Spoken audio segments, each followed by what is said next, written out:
Well, hello. Happy Tuesday. Welcome to Crime Dive. My name is Crystal Sky, and if you're anything like me, you find yourself drawn to true crime cases. So that's what I've decided to talk about. If you like true crime, and you also want to feel better about your makeup skills, you should absolutely like, subscribe, and let's hang out together every Tuesday where I will take a deep dive look into a true crime case while slapping on the old clown paint. How is your holiday season going? Mine's going okay. We, of course, already have our Christmas tree up. That's sort of a tradition in our household where we'll go get our Christmas tree like the day after Thanksgiving. What are some little like holiday traditions that you guys have? Let me know. I'm totally curious to know. We also get a yearly ornament. Jeff and I have a yearly ornament for every year we've been together, and it's become just like a silly little tradition for us. We also go around driving and looking at Christmas lights. I've been doing that since I was like a little kid, and that's one of my favorite things to do. So yeah, let me know, what little like holiday traditions do you guys do? All right, well, let's get into why we're all here. All right, it is to continue our deep dive look into the Tom Capano case. Welcome to part 2. In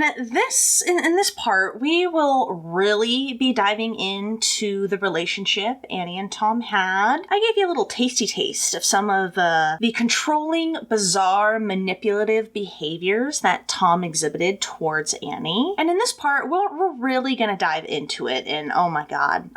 And like I said last week, dude, like this is like a 40, 50-year-old guy, and he's acting like this. Oh my god, just you wait. And another thank you to Tyler Manter for suggesting this case. I got so wrapped up in it. And as a quick reminder, I am using Anne Rule's book, And Never Let Her Go, as the source for the bulk of my information. And wow, I said it last week, I'll say it again, amazing book, highly recommend. All right, disclaimer wise, like I said, we're going to be talking about like some pretty wild, bizarre, disturbing, stalking behavior that Tom exhibited towards Annie. And without further ado, let's dive into it, y'all, because it's another long one. So if you remember from part 1, right, we left off last week with, even though Tom and Annie are having this affair, remember he also has his wife Kay and 4 daughters, plus his mistress of over a decade at this point, Debbie McIntyre. So Annie's engaging in this affair with Tom, and we left off with her starting to realize that this may not be the best relationship. Not only, is this an affair? Does it go against her religion? Not only does she have to keep it from like her family and friends, she started noticing some of the disturbing behavior that Tom started exhibiting, and yeah, we'll start from there. So as the summer of 1995 started to wind down, started to end, Annie began to realize more and more just how manipulative Tom really was. Now, Annie was not a dumb person, all right? She had been very bright, and though it did take her some time to kind of see through Tom's little mind games and see through his bull, she eventually did see through the love bombing and the countless favors that Tom did for her and her friends. So Annie started to realize that every favor that Tom did for her or her friends, there was an expectation of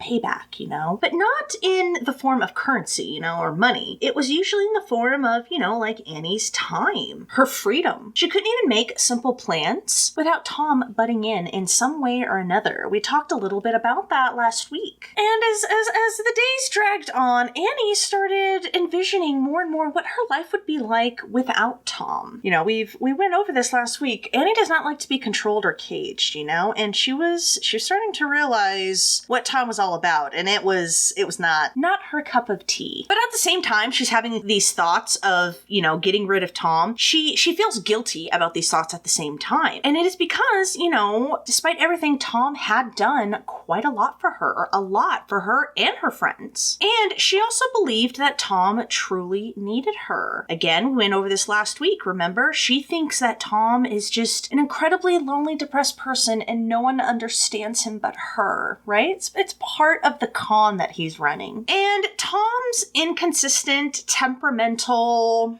I would say, childish, moody behavior did not help things. So just as Tom had done with Debbie for years, he tried playing, emotional, manipulative mind games with Annie, right? We talked a little bit about some of those tactics last week. Another tactic he would do is he would make plans for them, just make them, by the way, not give Annie any choice in the matter. He would tell her what they were going to do, but then at the last minute he would change them, and it all depended on his mood. So one time in August, Tom told her that they were going to go on a vacation together in Virginia. It was to some luxury resort place called the Homestead. It was somewhere up in the mountains, and Tom had always wanted to go, but Kay and the girls were more beach people, so they had never gone. Tom said, quote, "It's something I had wanted to do, but also to be with her alone and away from everything. For 4 days we went there to work on our relationship. However, a night or two before they were going to leave, Tom abruptly canceled the trip, and he was very solemn when he told Annie that they weren't going after all. Once again, he told her that she should just move on from him, and she deserved better. He said, quote, "I told her we should not be going to the Homestead. We had a major discussion, and she was very tearful, and she cried and cried and cried on my shoulder, and said that she wanted us to go, and wanted us to work on our relationship." Now again, this was according to Tom, and some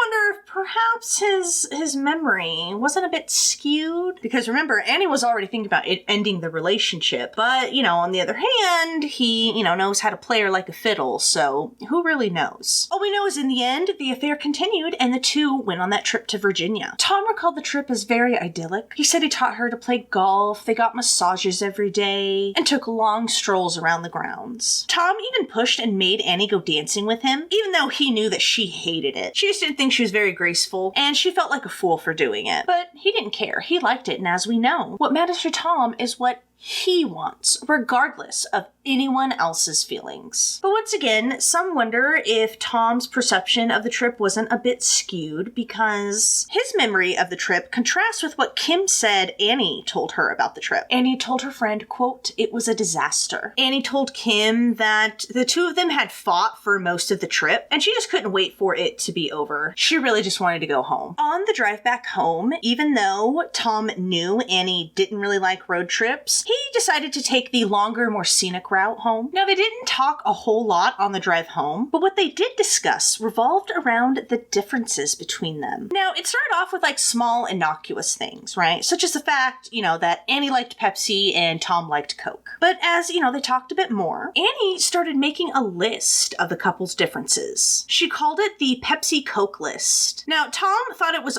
all in good fun, and I don't think he really took it all that seriously. Now, the list covered a whole range of differences, from food habits to sleep habits, to the fact he was Italian and she was Irish. I don't know what that has to do with it, but whatever. To the fact that she was Gen X, he was a boomer. Money meant nothing to him, yet Annie had to scrape and save every penny she had ever earned. The list went on for 3 pages. Tom said of the list, quote, "She wrote down that I'm academic. She was non-academic. I was observant. She described herself as spacey. She wrote that I had a double standard, and that she did not have 2 standards. I do have a double standard. I think there are things men should do and women shouldn't. It's that simple." I mean, come on, dude. We spent 2 hours last week talking about how he treats the women in his lives. Of course he's a misogynist who doesn't view women as equals or as human. Duh. Annie also wrote down that Tom was a homebody, whereas she liked to travel. Tom said, quote, "She wrote down that I'm a control freak. She was in control of the pen, so she wrote that." Now, when he was asked if Annie then wrote anything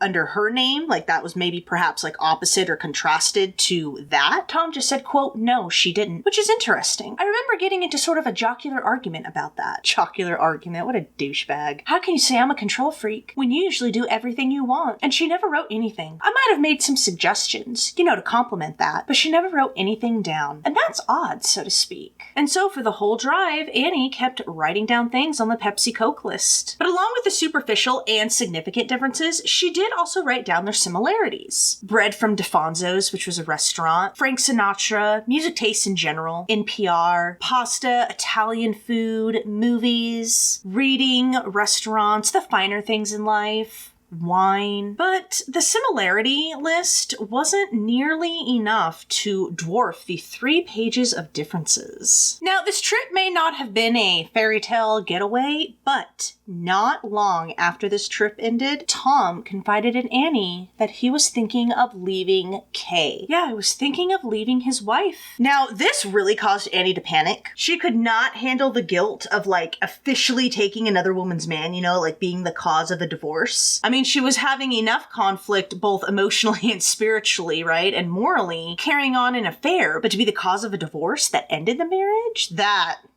was too much. Mostly, though, when Tom told Annie that he was thinking about leaving his wife, it mainly caused Annie to panic. You know, she was already wanting to leave Tom. She saw the walls that he was trying to, you know, build around her. She finally saw how he's attempting to, like, isolate her and control her, and she was not down for that. And in a rare moment of honesty and bravery, Annie told Tom that if he was going to leave Kay, he was going to leave his wife, it had to be because he wanted it. He could not consider her, Annie, or their affair into the equation. And she straight up told him, like, I'm not going to be a part of it. Like, you divorce Kay, it's because you want to do it. And I have nothing to do with it. Now, Tom did, like, you know, nod along and, you know, say that he understood. But friends said that Annie did wonder if he, like, truly grasped what she had said. And in the end, on September 23rd, 1995, after 23 years of marriage, Tom left Kay. He ended up staying with his brother Louis in his mansion in Greenville for about a month. And while he was at his brother's, he did ask Annie to come and stay with him for a few days. And for reasons unknown, Annie agreed. I mean, I feel like we can guess though, right? Like, Tom knows how to manipulate her and make her feel guilty. Notice that at this point, you know, after he's officially left Kay, that, like, Annie feels like she has gotten herself into something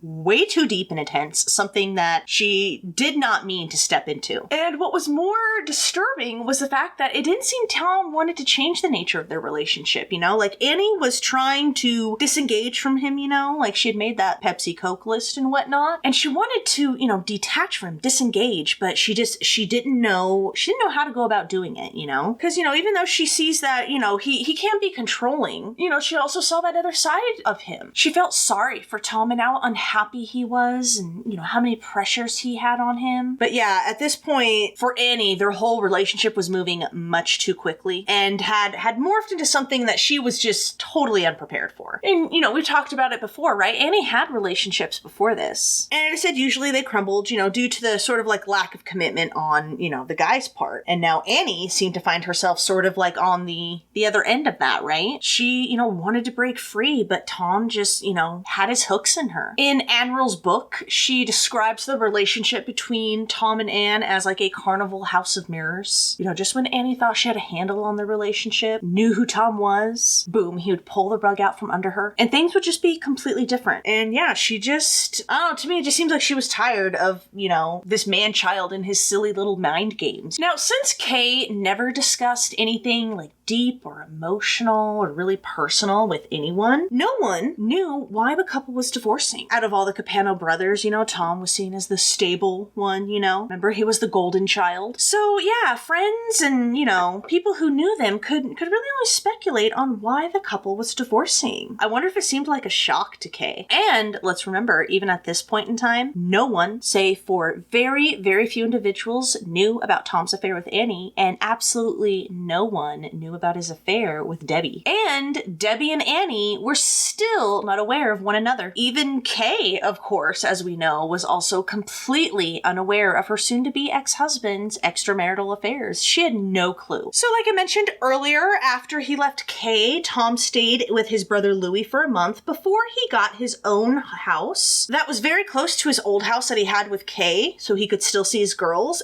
and it was also very close to Debbie's house. It was even pretty close to Annie's apartment as well. He rented a 5-bedroom house so that his daughters could each have their own bedroom when they came and visited. And he was insistent that they spend at least one night a week at his house, usually on the weekend. He was determined that his daughters not be hurt by the divorce. And he thought, you know, with them over every weekend, they could still remain close and maintain their tight bond. And in very true stereotypical fashion, it is said Tom's furnishing of his new house was pretty ghastly and pretty horrid. Debbie said, quote, "It was awful." But that was Tom. He had no taste in clothing. no taste in decorating. And he didn't care. He thought it looked fine. He had like a large sectional like white couch in the living room, but it was so big that it actually like blocked the fireplace and a doorway. The art he hung on the walls were all like portraits of dogs. And he put a pretty, like, sounds horrid to me, but he put a maroon couch in a sitting room, and the maroon couch had like a pineapple pattern all over it. And all throughout his home, he had rugs everywhere. Rugs covered about 75% of the wood floors in that house. And apparently this was a condition of the lease. Personally, not a fan of wood floors. I don't know. I've had them and I don't really like them. They're just too cold for me. I don't like them. All in all, it said, yeah, the furnishing of his house was pretty tacky and pretty much like a stereotype of what you would expect a like single older bachelor to have. Now, for the most part, Tom's life stayed the same, although he would have to block times with his daughters and Debbie and Annie. He couldn't have any of them overlap or run into each other, right? But other than that, his life pretty much remained the same. His routine pretty much remained the same. Only now, yeah, he had a bit more freedom because he didn't have a wife and kids at home. He still saw his daughters, and it is said if there were any heated discussions between Tom and Kay, they discussed it privately behind closed doors away from their children. It was said he even went to his old home like every day and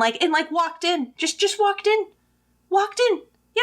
Like, he owned the place and, like, I mean, technically it was in his name, but yeah, he had moved out and gotten his own place, and he would come back to Kay's place, to their old home, and just walk in uninvited without knocking or anything. He would say, quote, "I own that house. I can go there anytime I want." And just as he had done, Tom also continued his affairs with Annie and Debbie. Now, Tom hadn't even told Debbie that he was leaving Kay until like a couple of days before he actually did it. And Debbie said that she was both amazed and pretty happy that he had finally left her. At that point, the affair that, started in 81, and then remember they sort of fizzled and then picked back up in 83, had continued since then with daily phone calls and at least one night a week. Remember, Wednesdays were their night. And if time and circumstances permitted, they would spend more than one night a week together. Now, Debbie, we talked about this last week, was madly in love with Tom.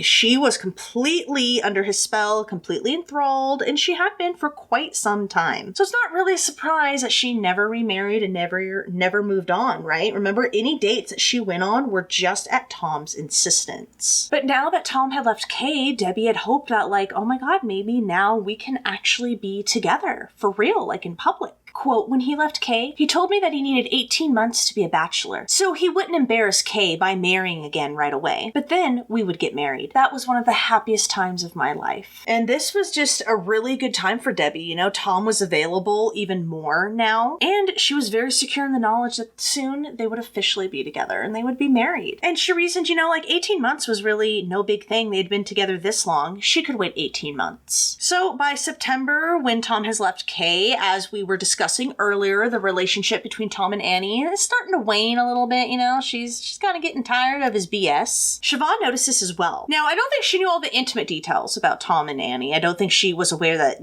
they had an affair, but she knew that they were like close friends at the very least. And by this time, even Siobhan could see something had gone wrong. There was something frayed between them. And she said it is around this time, in September, that Tom had begun leaving calls on Siobhan's pager. Yeah, this is the 90s, so we're in pagers. And this really surprised her because she really didn't know Tom all that well, y'all. Like, she had really, she kind of really knew him by sight, like never really sat down and talked to him. So this was really weird. Quote, "He would ask me if I wanted to go out for a beer. Always when I got done with work that night with the governor. He knew I coached basketball and wanted me to help his kids coach them. And on one particular evening, I think it was a Friday, Tom was especially insistent that Siobhan spend some time with him. But she told him that she had had a long day and she needed to get home. He then asked her if she had spoken to Annie and proceeded to tell her, quote, "She's really mad at me." And, Siobhan just assured him, well, just let her cool off. I'm sure it's fine. And Tom responded with, quote, "I left my wife and I'm just really lonely right now." Again, Siobhan tried to assure him, like, well, just let Annie cool off, like working in the governor's office is really stressful. There's a lot of stress on us. So just let her cool off, dude. It's cool. And at this point, Siobhan was kind of like getting uncomfortable discussing her friend and her personal life with like some dude she didn't really know. But Tom just said, quote, "Siobhan, this isn't my fault. I tried to get Annie to take the job I set up with my brother, but she wouldn't do it." Siobhan did know about this job offer, and she knew Annie had seriously considered it, just because their jobs in the governor's office was, pretty stressful. But Siobhan could also tell that Tom wasn't really interested in discussing this. He was clearly trying to like poke and prod and see if Siobhan knew where Annie was, what she had done that day. But Siobhan didn't know, and I'm sure she wouldn't have told him even if she did. And when Siobhan saw Annie the following Monday at work, she informed him about the conversation she had with Tom. And according to Siobhan, the normally sweet, cheery, upbeat Annie turned angry. Her cheeks flushed. She got super, super pissed off. And she said, quote, "He's a possessive, controlling maniac. I'm just getting tired of him." And I guess before Siobhan could say anything or process what just happened, Annie had stormed back off to her desk. So yeah, September 1995 was a pretty big month in this case. Not only did you have Tom leaving Kay and the relationship between Tom and Annie start to fizzle, it is also in the same month that Annie would be introduced to someone who would play a very significant role in her life. He was a bright young man, actually a contemporary of Tom's, and his name was Michael Scanlon. So in the spring of that year, earlier, 1995, we mentioned this in part 1 last week, remember? Governor Carper had been on the lookout for a nice young man to set Annie up with. I think he had set some people up, and so he kind of liked to play matchmaker. So earlier in that year of 95, Governor Carper had run into Michael, and he talked to him, and he thought, you know what, this guy could be good for Annie. And he asked him hey, would you be interested in being set up with a young, bright, attractive woman, yada yada. And Michael seemed down, but then they hadn't really visited that conversation. I think they got pulled away at different directions, and it wasn't until Governor Carper had a reason to write some sort of letter to Michael, some sort of business letter of some kind. And on the bottom of the letter, he had written down Annie's name and number. So apparently Governor Carper had actually run a background check on Michael before sending him this letter with Annie's phone number on it. And I'm going to assume and hope and guess that Carper had brought this topic up to Annie, and she had consented to Governor Carper giving Michael her name and number. So turns out Michael Scanlon was 30, and he was the senior executive vice president of the MBNA American Bank, which was a massive Delaware-based credit card company. He was in charge of community relations and responsible for MBNA's grants to charitable organizations. He had graduated from Georgetown University, where he had swam on the swim team, and had ended up devoting a good chunk of his life to charitable causes and events. He worked with troubled at-risk youths in Florida and Maryland and focused on teaching them aquatics, marine biology, oceanography. And on top of that, he was pretty handsome. He was 6'2". Our society places a lot of emphasis on height for some reason. Handsome with a wide smile, owned his own home, made over $100,000 a year, and best of all, was single. So yeah, Governor Carper thought he had found the guy for Annie. Now, Michael wasn't really any bigger of a fan of blind dates than Annie was. But, after getting this letter from Governor Carper and talking to him a little bit, he seriously considered calling her. Quote, "I kept it," her phone number, and thought about it for a while, and finally got up the guts and called her. The two arranged for a date on Friday, September 15th.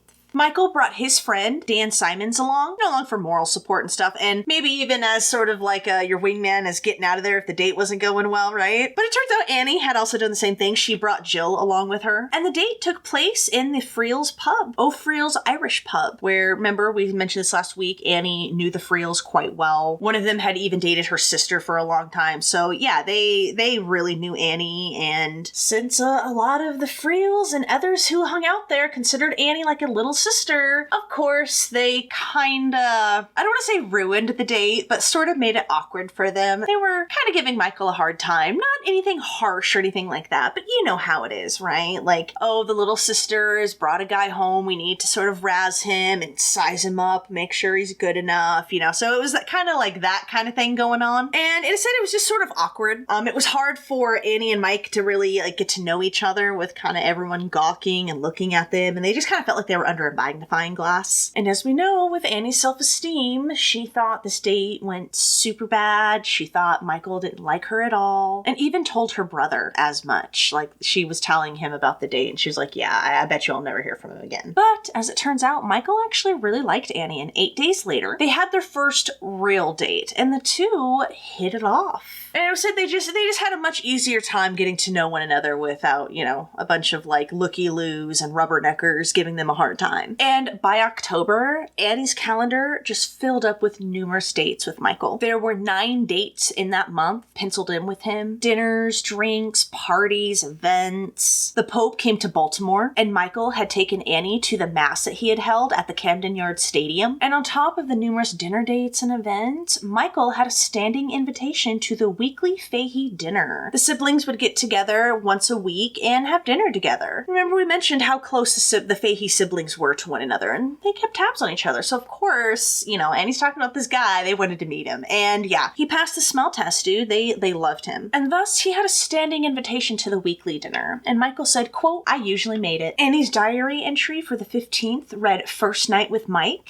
And I'm not completely sure if this meant like the first night they were intimate or like something else. But, we do know that, this was the start of like a happy, healthy, normal relationship for Annie and the end of a bizarre, twisted, manipulative, hurtful one. And Annie had finally found the relationship that she had been looking for, guys. Like she had wanted to find love, and it seemed like she was finding it. She introduced Michael to all of her family, not just her siblings, like her extended family as well. And it said everyone was just over the moon for them. Annie met Michael's family the day after Thanksgiving. Apparently his family had a tradition where they would all meet together the day after Thanksgiving and have dinner. And here Annie met his family. And even though, Annie's family and friends were a little bit tough on Michael, Michael said, quote, "She came over and had a great time." Yeah, they were a perfect match. Now, you're probably wondering, well, what happened with the affair with Tom during this month of October when she's having this great time with Mike? Well, as we already discussed before, right, she'd been contemplating leaving Tom for quite some time. But as we know, right, Tom is a master manipulator, knows all of Annie's weaknesses. But most importantly of all, Tom does not abide by relationships ending on anyone's terms but his own. He had to be the one to walk away. So all throughout that summer and into fall of 95, Annie had tried to break things off with Tom. But, he knew how to tap into her guilt, her emotional conflict, and all of that stuff. And,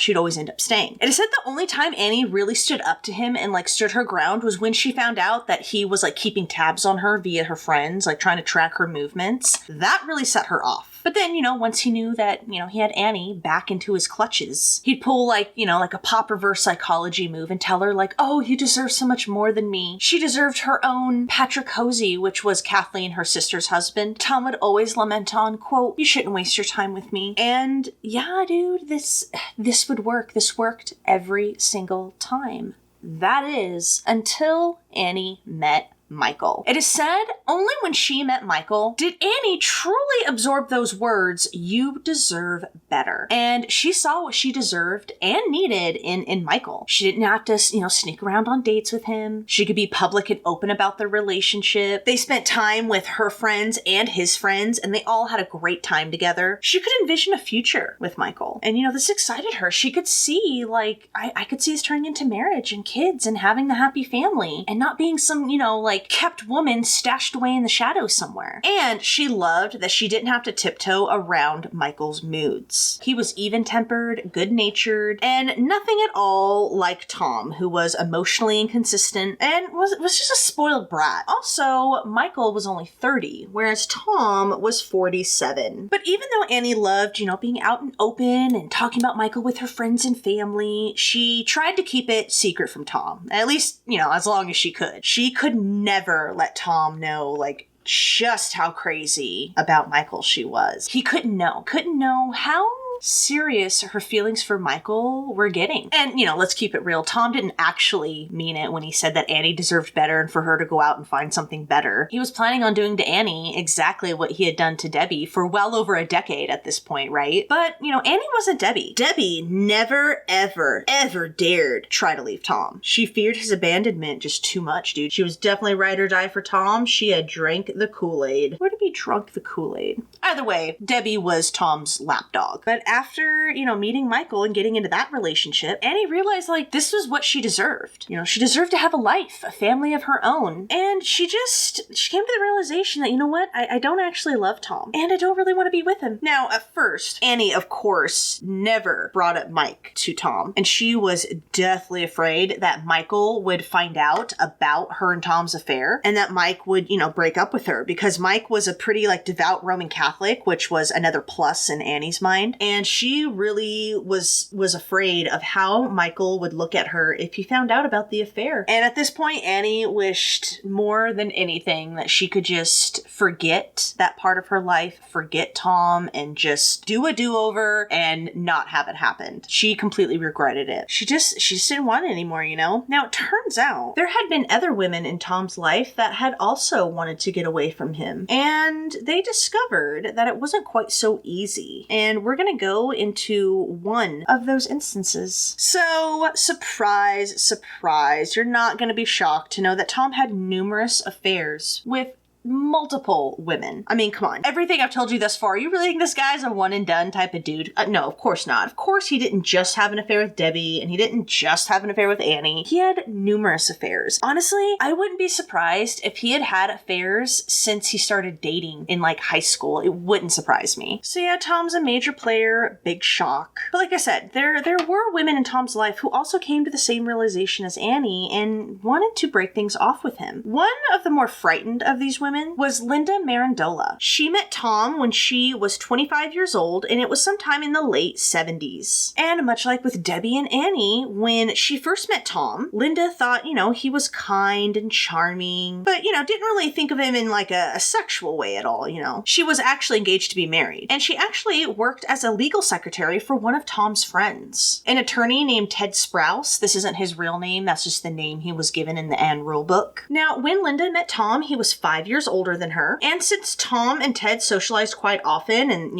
they lived near each other and stuff, it seemed natural enough, to invite Linda along with them when they went to lunch every once in a while. Now, Tom always pulled Linda to their conversations and gave her attention. We talked about his trademark move last week, making people feel like they were the only person in the room. And then one day, Tom showed up to Ted's for, another lunch, but Ted couldn't make it. But Tom just looked at Linda and said, quote, "I'll just have to take Linda then." And that was the start of their lunches together. And it was pretty obvious that, Tom had the hots for her. He was, blatantly flirting with her and stuff like that. And Linda did admit that, due to the, his personality and how much attention he heaped on her, like, there was some attraction there, but, she was engaged, and she had no interest at all in carrying on an affair with Tom. Plus, she knew Tom was married, and she didn't want to mess with that. Now, Tom would often call Linda at her office and home, urging her to go out with him, even offering her a job at his law firm. But, every time, Linda declined. But then one night, all right, she was at a bachelorette's party at a restaurant in Wilmington, and she ran into Tom, who was there alone. And before the night was over, Linda and Tom would have sex in his car in the parking lot of the restaurant. And Linda immediately regretted this encounter. She immediately regretted it. Quote, "I felt so unfaithful."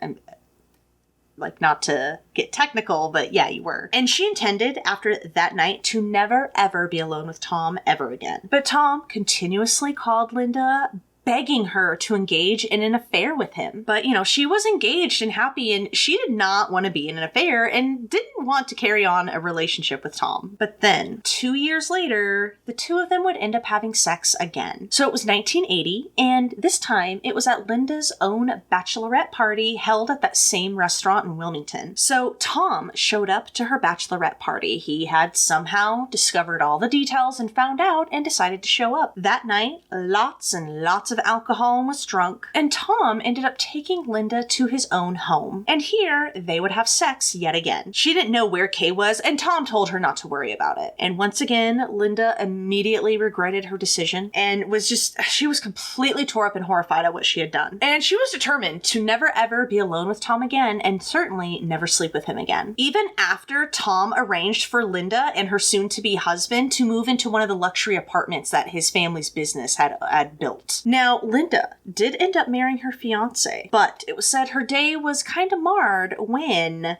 get this, Tom showed up to her wedding.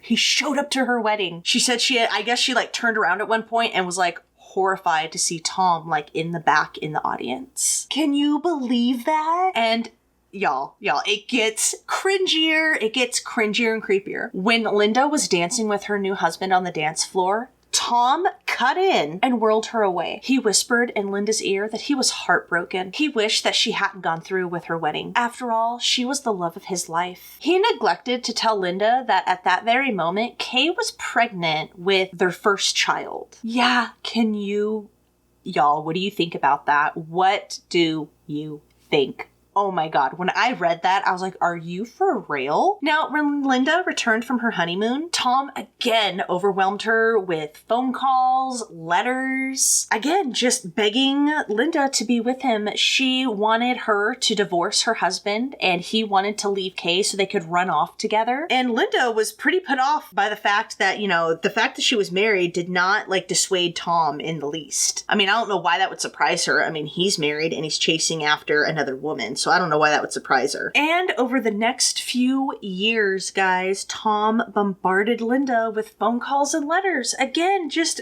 begging her to be in an affair with him. And at this point, I don't know about you, but I feel like at this point, again, not that, Linda's not great and I'm sure she's lovely and all and she's very desirable, but at this, I'm wondering, since it's Tom we're talking about, if at this point he just wants Linda because, she doesn't want him. You know what I mean? I don't know. I don't know. What do you guys think? Please tell me, what do you guys think? These were just some of the things I was thinking when I came across this. And Tom just kept, saying over and over how much that, he loved Linda, wanted her to come work with him. And if that wasn't bizarre or creepy enough, he proclaimed that him and Linda were meant to be together. And what really threw Linda was that she was like, bro, we've slept twice. 2 quick, regrettable one-night stands, and this is the reaction. She was totally floored that 2 quick, brief encounters had Tom acting like this. She didn't get it, especially from a guy who was married and had a child on the way. She didn't get it, dude. And then in August of 1980, after Kay had given birth, Tom wrote to Linda that he wished it was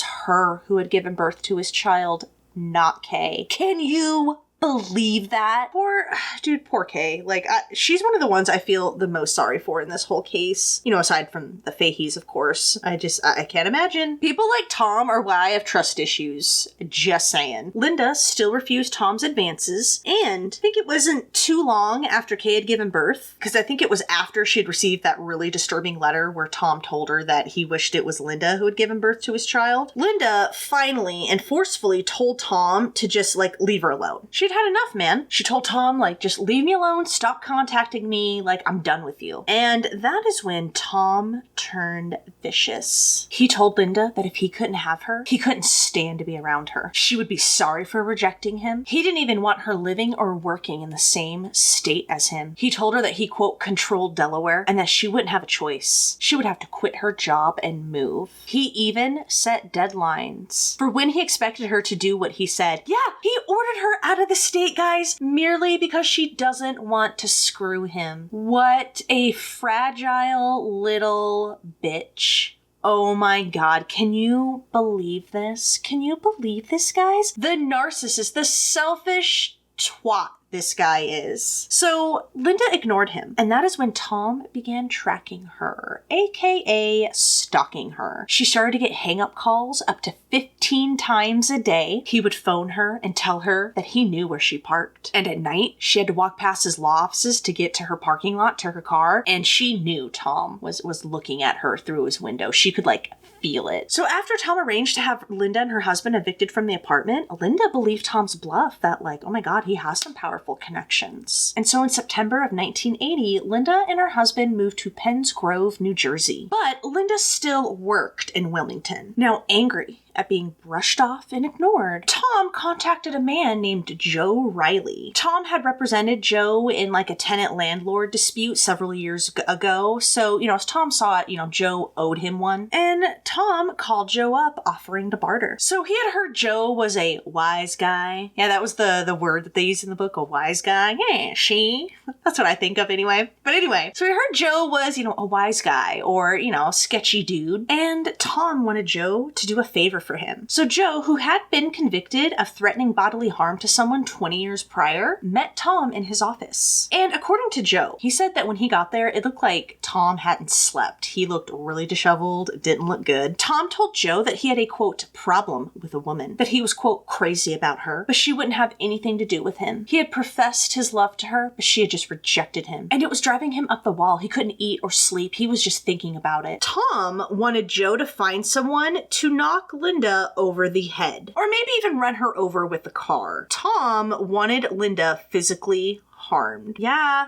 Physically harmed, guys, just because she wouldn't keep screwing him. He told Joe, quote, I want her hurt very bad. He said he wanted her punished physically for rejecting him. And he told Joe Linda's full name so that he could get, to work. Now, when Joe meets Tom, he's like in his mid-60s, right? And despite having that like threatening bodily harm charge, that's kind of like the most serious of his charge. Like his rap sheet wasn't really that long. It was pretty short. And Joe had long since become a police informant. And yeah, at this point in his life, he's older and, he's ready to just sort of like kick back and relax, and enjoy his life. And he wasn't really digging, physically assaulting some poor woman. Tom just told Joe, quote, I don't even know why I'm telling you all this. I haven't told anyone about Linda. Joe then offered, quote, maybe you feel guilty about what you're thinking of doing. And, he warned Tom, like, bro, like, you're a lawyer. You could lose your law license for this, dude. Like, if the bar finds out, like, you could be in so much trouble. Tom just said, quote, I can take care of that. So by September of 1980, Joe was a regular dinner guest at Tom's home, eating dinner with Kay and Marguerite. And Joe just couldn't fathom, like, why this dude would jeopardize so much, why he'd want to hurt some woman and risk his career when he had, a lovely wife and child at home, a beautiful home. Like, why? He asked him, quote, you sure you want to do this thing? Tom said that he was sure. He wanted to get even with Linda for rejecting him because he's an incel, apparently. And Joe, he believed that Tom fully intended to go through with this. So he went to a retired FBI agent turned private investigator, whom he had also informed for before, and,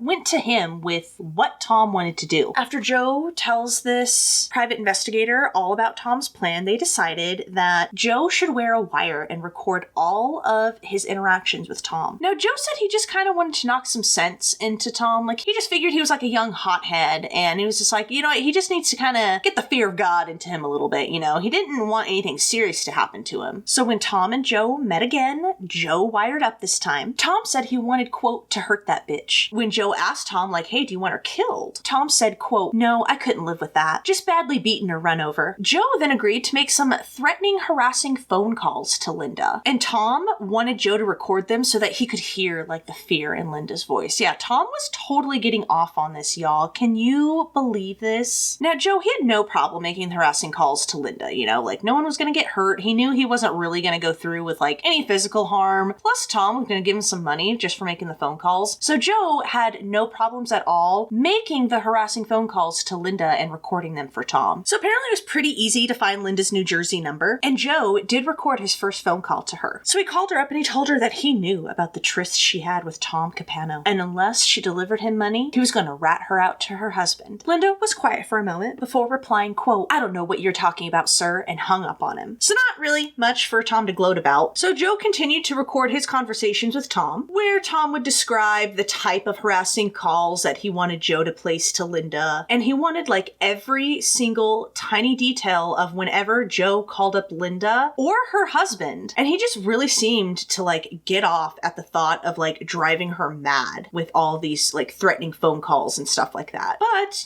little did Tom know that Joe was recording everything. Finally, after a lot of harassing phone calls, Linda and her husband moved in with her father-in-law somewhere else in New Jersey, and apparently this is when Tom loses track of Linda. Linda had apparently told her husband that she was being harassed by a former client of her boss's, and that's why they had to move again. So it turns out that FBI turned private investigator that Joe was going to just so happened to have a client who was on the board of censure of the Delaware Bar Association. So great, right? They can get Tom into like some actual trouble, right? So they turned everything over to this guy, the one who's on the board of censure, and you'd think it would be the end of Tom's career, right? Or he would at least be reprimanded, like something, right? But nope, he got out of it relatively unscathed. He got like a little tiny slap on the wrist. Now, it is claimed that, because Wilmington was the good old boys club and Tom was right at the heart of it, this enabled him to get a relatively insignificant small slap on the wrist, and it hardly dented his reputation at all. The whole harassment of Linda ended up being a he said, she said thing. Yeah, that's how they interpreted it. By the way, nobody thought of informing Linda that it was Tom who had been behind the harassing phone calls. All Linda knew was that one day the calls just stopped. And it is said that it may have been this incident that sort of let Tom believe that he was above the law. I mean, this is sort of like the definition of it, right? Like he broke the law. He was harassing this woman. He was going to pay someone to physically assault her, and nothing happens to him. I mean, what else is this spoiled little rotten brat gonna learn? So sometime in 1981, Tom finally lost interest in Linda, and that is when he took up with Debbie. But Linda was evidently still on his mind when 6 years later, he called Linda at her office on business and, quote, acted as if we were long-lost friends. At this point, it was March of 1987. Linda was separated from her husband, wasn't going through the best time, and she started to wonder if maybe Tom was as bad as she remembered. Remember, she had no knowledge whatsoever that it was Tom behind the harassing phone calls, much less that he had planned to have someone physically assault her. So it shouldn't really come as any big surprise that Linda agreed to meet Tom in a parking lot of a hotel in Newcastle. And with his usual slick charm and manipulation, he made Linda feel that he really had changed. Maybe she was misremembering. In April, they went to a trip together to Atlantic City to celebrate Linda's 33rd birthday. Tom gave her a gold watch that he had engraved with both their initials. But it is said the trip turned really bad when Tom began grilling Linda about other men. And Linda, told him, well, like, yeah, I'm dating a few guys, I'm single and yeah, I'm dating around. And it is said when Linda told him this, Tom became rageful. He called her a slut and a whore, because remember, women are not human beings to Tom. And let's also remember that he's married and engage in an affair with Debbie at the same time. And it is when he becomes so enraged and really shitty when she told him that she was dating other men that Linda was like, you know what, I guess he hasn't really changed. And she vowed to have nothing to do with him after this. And by 1987, Tom was down to just Kay and Debbie, with of course neither one knowing anything about Linda. Although Tom did tell Debbie that some legal secretary had tried to come on to him in the late 70s. I swear. The audacity of this bitch. Now, Annie was only 15 years old when Tom had ordered that hit on Linda, and was in college when that trip to Atlantic City took place. And of course, she had no idea about Tom's past. She knew even less than Kay or Debbie. So of course she had no idea how hard it was for a woman to leave Tom Capano. And get this, y'all. Unbeknownst to Annie, as he's trying to keep a chokehold on her, Tom was attempting to seduce yet another young, vulnerable woman. I know! Dude, what is your problem? This woman was given the name Tedra Scopelli in Anne Rule's book, and she had small children. She was a single mom, and Tom offered to set her up in an apartment. He offered to have her work with his brother Louis, promised to take care of her, send her kids to the most private elite schools, and offered her all the things a struggling young single mother could seemingly want. But Tedra could see the control that Tom wanted, and she declined his proposal. And evidently, he did start calling her numerous times, trying to harass her, just like he had done with Linda. And I'm not sure what happened with that. The book just sort of trailed off there, so I don't know if he just got bored and went to someone else. But yeah, guys, can you believe this? I cannot believe this guy. How many women is enough for you? I swear to God. Now, by September of 1995, as far as both Annie and Debbie knew, Tom had left Kay for them. While Debbie was ecstatic about this, Annie was, of course, panicked, not really all that happy. She never wanted to be the cause of a breaking of such a sacred vow. Remember, her religion meant a lot to her, and she never wanted to be the cause of a marriage breaking up. Even when she thought she loved Tom, she never would want to be the cause of his divorce. Now, for months, she had tried to break things off with Tom, but it was as if he had a magnet, and he would always draw Annie back in. She grew to really detest his incessant phone calls, his surprise drop-ins at both her work and apartment, sent his numerous emails, calling her friends to check up on her. She even started to notice Tom driving by her apartment, no doubt checking to see if her car was there. But, you know, as we discussed earlier, the more she saw Michael and spent time with him, the more she saw what a healthy relationship was like and being with someone healthy who actually valued her. Annie decided that, like, she didn't want to be with Tom anymore. And if she had any relationship with him, she just wanted, like, a platonic, like, friendship type of relationship with him, you know? And I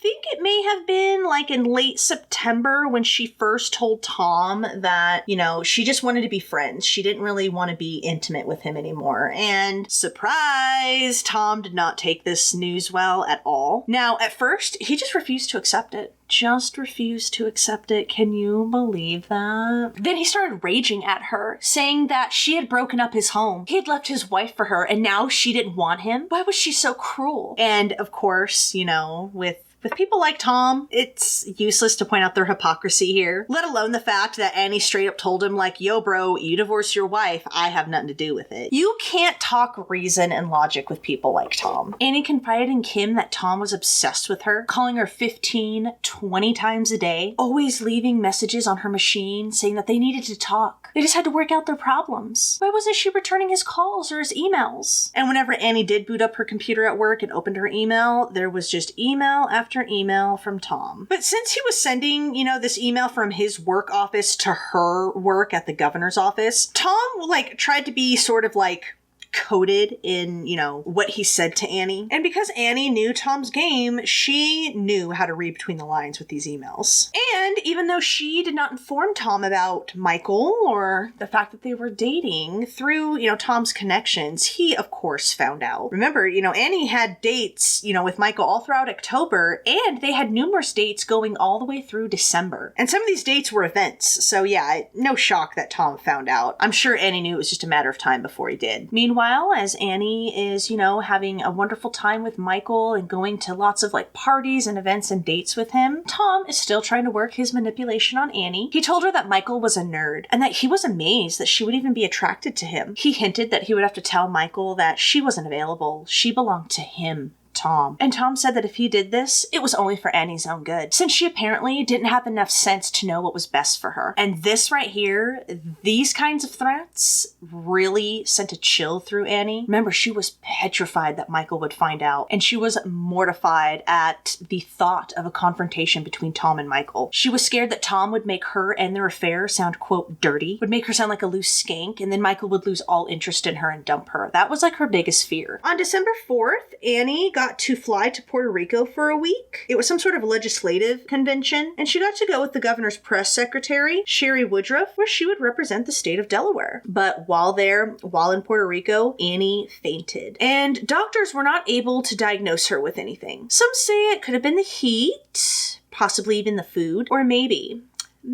it was from Annie's lack of food. So we already know that Annie struggles with an eating disorder, right? She struggles with anorexia, and one of the things that, you know, puts stressors on this disorder is when she's stressed. And man, was she stressed about the fact that Tom would spill the beans to Michael. So when Annie got back to the States on the 11th of December, she had just a whole whirlwind of events, including a governor's dinner, lunches with friends, lots of weekend parties, or fiestas as she likes to notate them. Remember, she loves Spanish, is very fluent in it, and just had so many events to go to, even 2 parties on the same night. Like, she just dove headfirst into these events. And also dates with Michael, who was unaware of the inner turmoil that Annie was going through, that she was feeling. And I think that's why when she got back from Puerto Rico, she just kind of dove into these events, probably to distract herself, right? And not focus on the stress. Not only did Annie not want Michael to find out about her affair with Tom, she didn't want Michael to find out about her eating disorder. She was worried that he would find it, quote, disgusting, because he saw how thin she was getting, knew that she had fainted, and, you know, so he would ask about it. But Annie would lie to him and tell him, like, oh, the doctors didn't find anything, and they couldn't figure out why she was losing weight. And she told him that they thought it might be due to stress and fatigue. That's certainly part of the truth. And yeah, during this whole time, while she should be, like, fully embraced in, you know, this new new relationship with Michael. It's blossoming so beautifully. She couldn't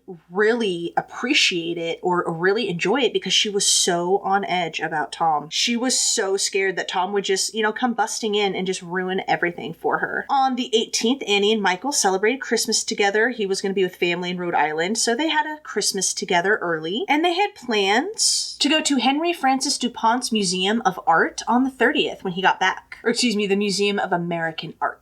Now, as, the months crawled on and, this thing with Michael was really ramping up, Annie was not just getting, tired of Tom, but she was getting kind of frightened. His behavior was becoming way more erratic. Now, remember, we mentioned this last week, Tom, he's always the one in control. He's the calm, cool, collected one, That was the reputation he had built for himself, and that's what Annie thought he was. And she was blown away at his increasingly erratic behavior. And the more time Annie spent with Michael, the more this kind of behavior just ramped up. Tom would threaten suicide if Annie didn't come back to him. And it was getting creepy, and it was only going to ramp up from here. So one night, Tom, of course, unexpectedly showed up to Annie's apartment. And when she had opened the door a little bit, he forced his way into the apartment, and he was breathing heavily and was very angry, and he was stomping around, and he grabbed everything he had ever given her. TV, clothes, records, even a jar of mayonnaise from her refrigerator, y'all. He said, quote, "I don't want another man watching the TV I gave you or seeing you in clothes that I gave you, so I'm taking it all back." You guys,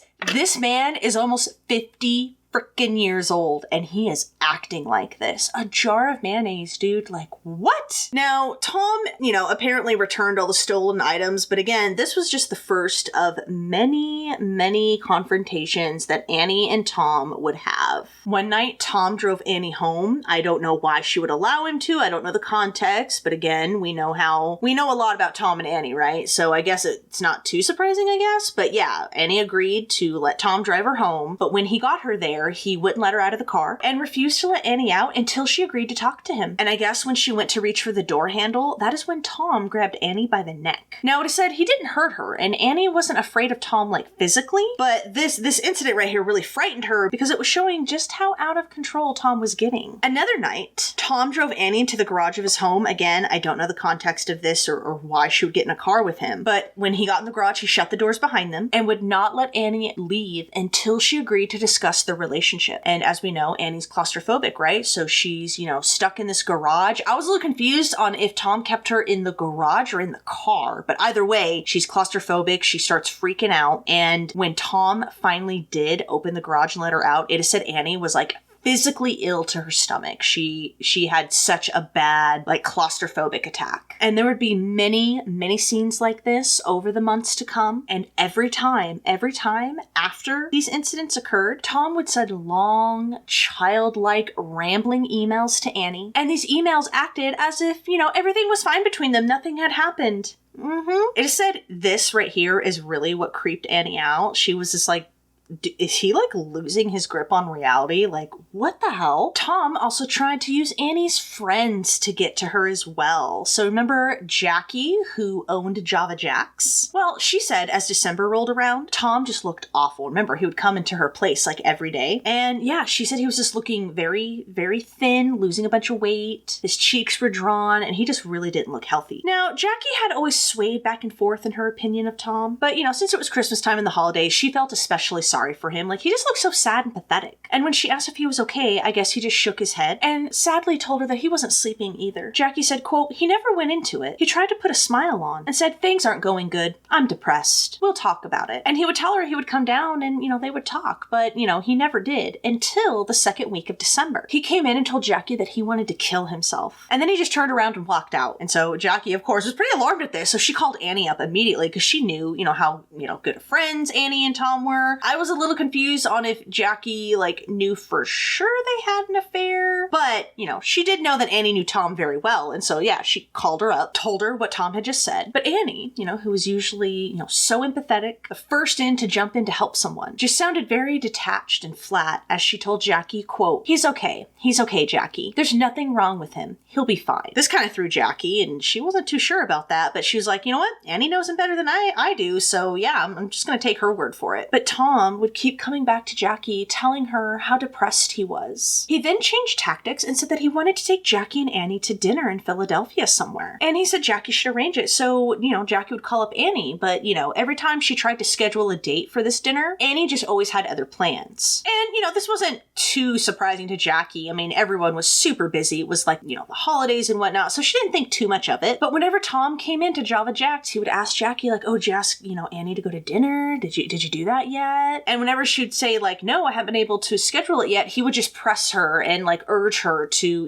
make this dinner date happen. So finally, Jackie called Annie, quote, I said, let's pick a date. Pick a date in January. And she couldn't commit to it. She kind of hemmed and hawed. She never said why. She told me she did not want to go and just said, oh, we'll get together sometime. But she made it sound more of an effort than anything. Now, eventually, Jackie did manage to get like a mid-January date from Annie, although Jackie got the feeling that it was, just to placate her, Jackie, because, she was hounding Annie so much. Annie didn't seem too enthused. Tom, however, was ecstatic. And, as we know, Tom was really fine. He was not suicidal. He was not depressed. His only problem was his rage at Annie for hurting his little fifis, his little ego. And let's remember that right there, that is why he's angry at Annie. He doesn't love her. I truly wonder if people like Tom, if Tom himself is even capable of love. I'm not even sure. I'm not sure, dude. But he for sure doesn't love Annie. He's angry at her purely because she bruised his ego and she exerted some control over her life. That's what it boils down to. Like, let's remember, dude, Tom is the quintessential spoiled, rich, brat, golden child, little a-hole. He's been told his whole life how great he is, and he believes it. It should also be noted, by the way,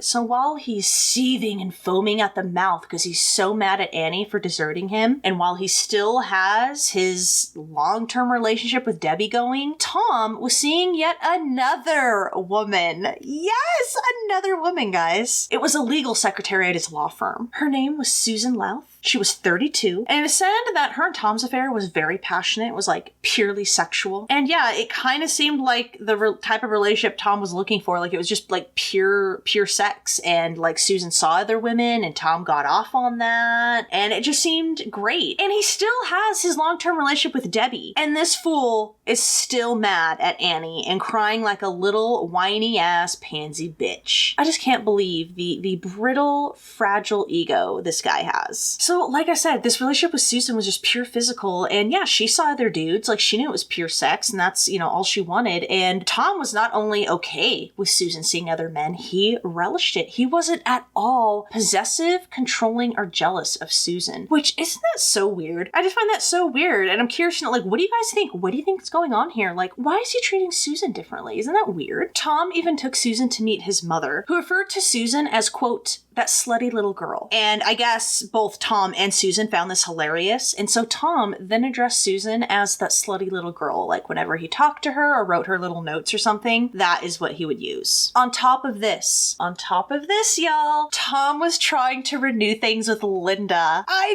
know! I guess he heard that she was back in town and was trying to get things going with her. And get this, even though, Tom didn't want Kay, he certainly didn't want her living her own life. He still strolled in unannounced at her home, and one time he strolled in while she was hosting a dinner party, so they were like in the dining room eating. He comes in, sits down next to Kay, like plops down next to her, takes his shoes off, puts his feet on her lap, like just like kicking back. And he told her that, his feet were tired and he needed a massage. Can you believe that? It is said Kay was mortified. She was so horrified and embarrassed at this. And her guests were embarrassed for her. Some of these guests, by the way, knew Tom and were friends with him. And it said everybody there was just disgusted with Tom's behavior. So by the end of 1995, Tom is still lamenting on about suicide to Jackie, promising marriage to Debbie, hopping into bed with Susan, working at the law offices, considering even new affairs and new conquests, and still he was trying to buy Annie and still wouldn't let her go. And it makes sense he would try to buy Annie, right? Like, money has gotten Tom everything he's ever wanted in his life. He truly thought that if he flashed enough cash in front of Annie and wooed her with like luxurious, like fine stuff, she would come back to him. One time he even persuaded Annie to go on a drive with him. Maybe this was one of those times that he wouldn't let her get out of the car, I don't know. But he talked her into going on a drive with him. And they went to this like elaborate like 10-bedroom house that Annie thought was like super beautiful. And Tom told her that he could buy it for her if she would only come back to him. He offered to buy her a Lexus as well. He knew the poverty background that Annie had, knew that money was always a struggle and a stressor for her, knew how much nice things meant to her, but still, even still, Annie refused to go back to him. She was happy with Michael, dude, and like, she didn't care about Tom's money. She didn't care about Tom. She wanted to be with Michael, and this infuriated Tom. He even started driving by Michael's home, and when he saw Annie's green Volkswagen Jetta in Michael's driveway, he would get so pissed off. He'd always call Annie and told her that he knew that she was over there and that he was particularly angry that she parked in Michael's driveway and not in the street. He demanded to know if Annie and Michael were having sex. Now, Annie always denied that they did, and this would seemingly placate Tom for a little bit. When he found out that Annie and Kim were planning a trip to Spain in the new year, just like he had done back in 1994 with her trip to Ireland, Tom tried to pay for it. Like, he tried to fund the whole trip. He even tried to like schedule an itinerary for her and stuff. And Annie did not want this, and she confided in a friend that Tom would just not let this go. All throughout November and December, man, Annie had tried to break things off with Tom, and every time he would do things like this. Try to buy her, essentially bribe her. And when she would refuse, that is when Tom would revert to attacking her, using her insecurities and weaknesses to really attack Annie and really mess with her. Kim said, quote, she had a problem with her background and the way her childhood was. He would attack her and refer to her as white trash,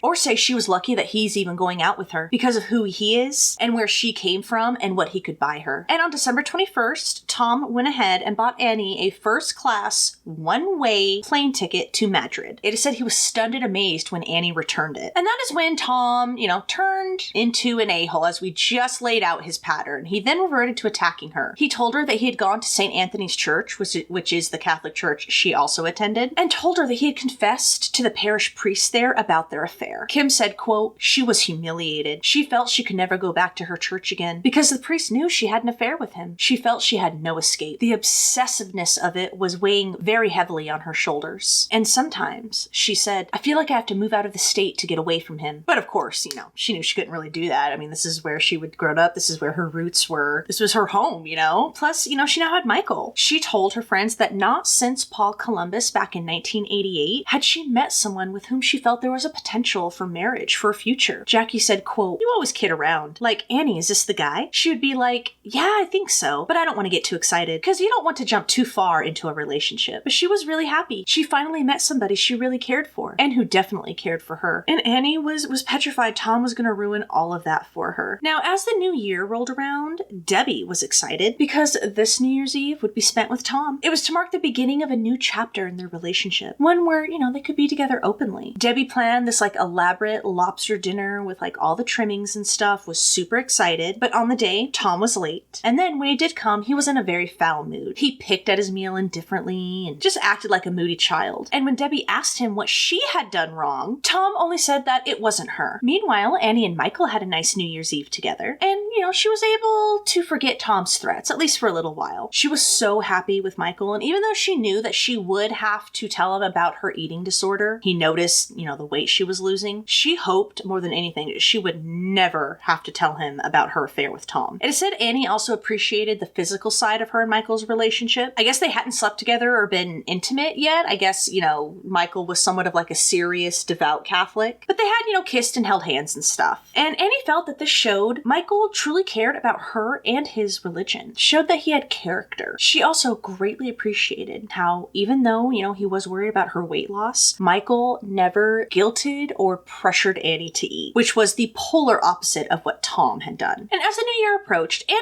was now trying to think of different ways to disengage from Tom. So she was thinking about it, and she's like, well, he was absolutely pissed when I returned the plane ticket. And she was thinking how the hell was I supposed to get back home on a one-way ticket? So as January got into full swing, Annie decided the best way to separate from Tom, to disengage, would be to do it in small increments. Since, simply breaking up with him wasn't working, which isn't that The fact that all these people have to like dance around Tom because he's just a prick.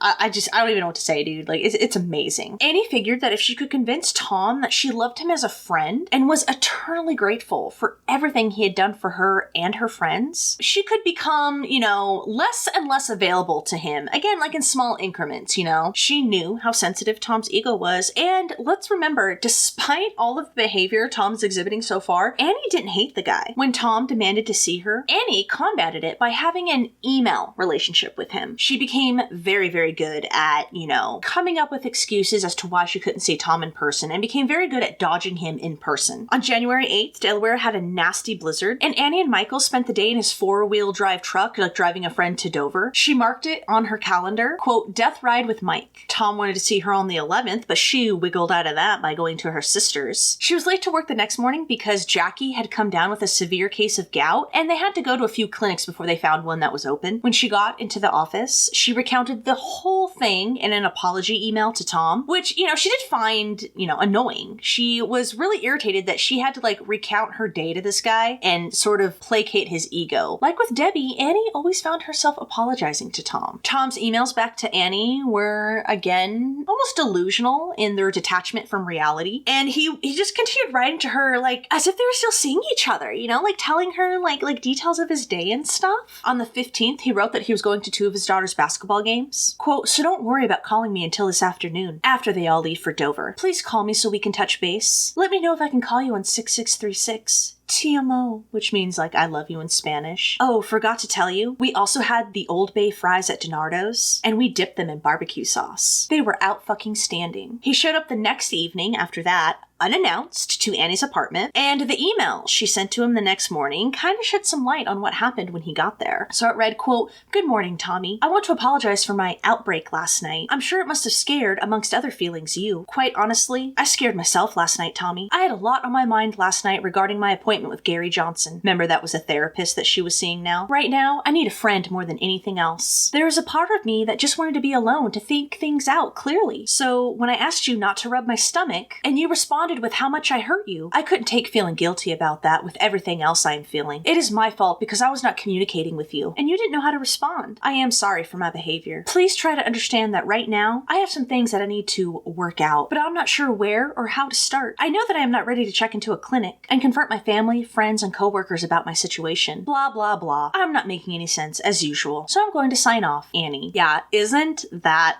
amazing? And remember that January dinner date that, you know, Jackie had wrangled out of Annie to go to dinner with Tom? Well, towards the end of the month, while Michael was in Bolivia, it seemed as good of a time as any to go if, you know, she was going to be forced to go. And so they went. And now, yeah, I'm pretty sure Jackie was not aware of the affair with Tom. She certainly was not aware of the type of, like, obsessive behavior that Tom was exhibiting towards Annie. Apparently, the only ones who knew about the affair were Kim, a friend named Jennifer Houghton who lived in Cape Cod, and possibly Jill. Her other friends, it is said, like, may have had their suspicions, but these were the friends that Annie herself told. Jackie said that during dinner, Annie, quote, wasn't in a great mood, which, you know, this was strange because Annie was always upbeat and cheery, you know? And when Annie excused herself to the restroom, Tom immediately said to Jackie, quote, why does she hate me, Jackie? And, you know, she tried to show him, like, what?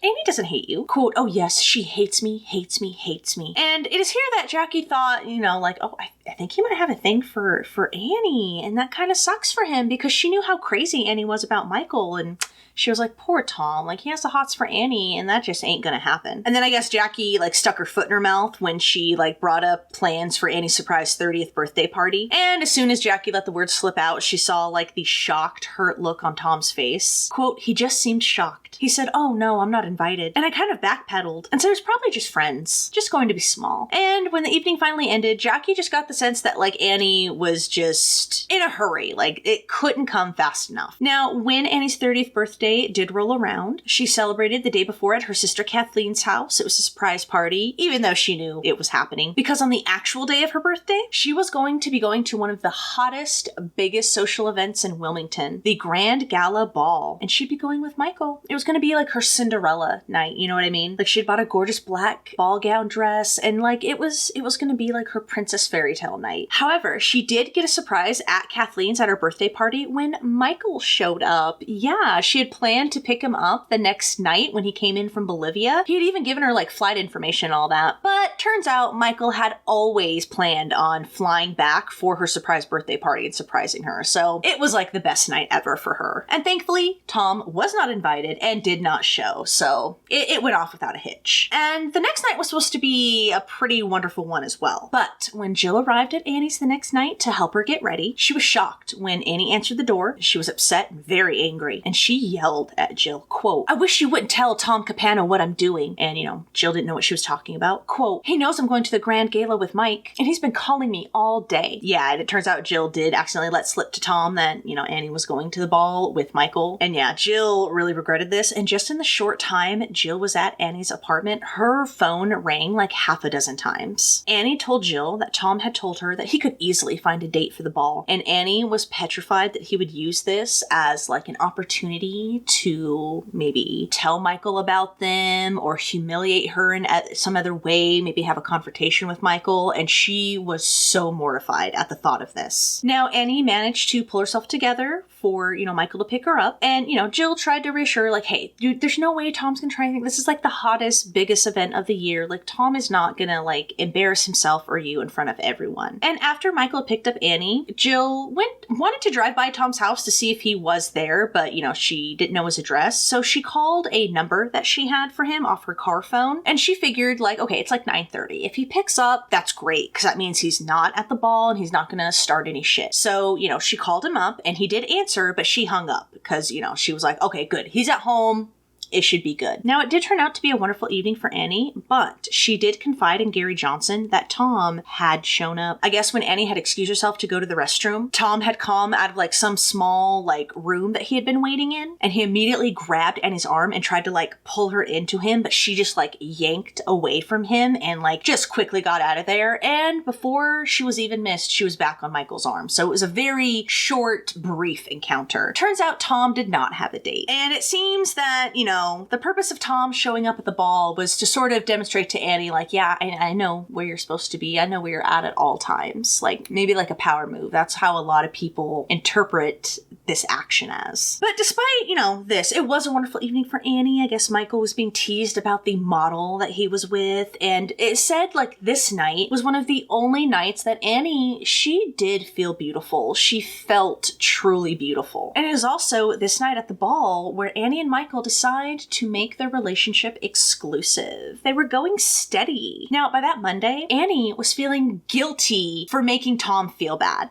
Like I said, she truly did not want to hurt him. And she tried so hard to navigate getting him out of her life while, like, not hurting his ego or stepping on his feelings. But even though Tom was bombarding her with calls and emails and letters, lamenting on about how depressed and lonely he was without her, in actuality, he wasn't. Not only did he still have Debbie and Susan, apparently he had like a number of other women he saw, on top of continuously going to Kay's home unannounced and just barging in without knocking. He even called up Linda at this point. It had been 9 years since that Atlantic City trip. He told her he'd seen her number in the phone book and decided to call her up. As before, he acted as if nothing had happened between them, as if they were old friends. He told her how hard Christmas had been because, he was divorcing his wife and he was without his family. And he was just, so depressed. And he did sound truly like a different person to Linda. But even though Linda hadn't remarried, was saddled with debt, and was going into her 40s single, she declined Tom's offer to go to dinner. And this was continuous offers of dinner dates. He continuously called her from January up until Valentine's Day,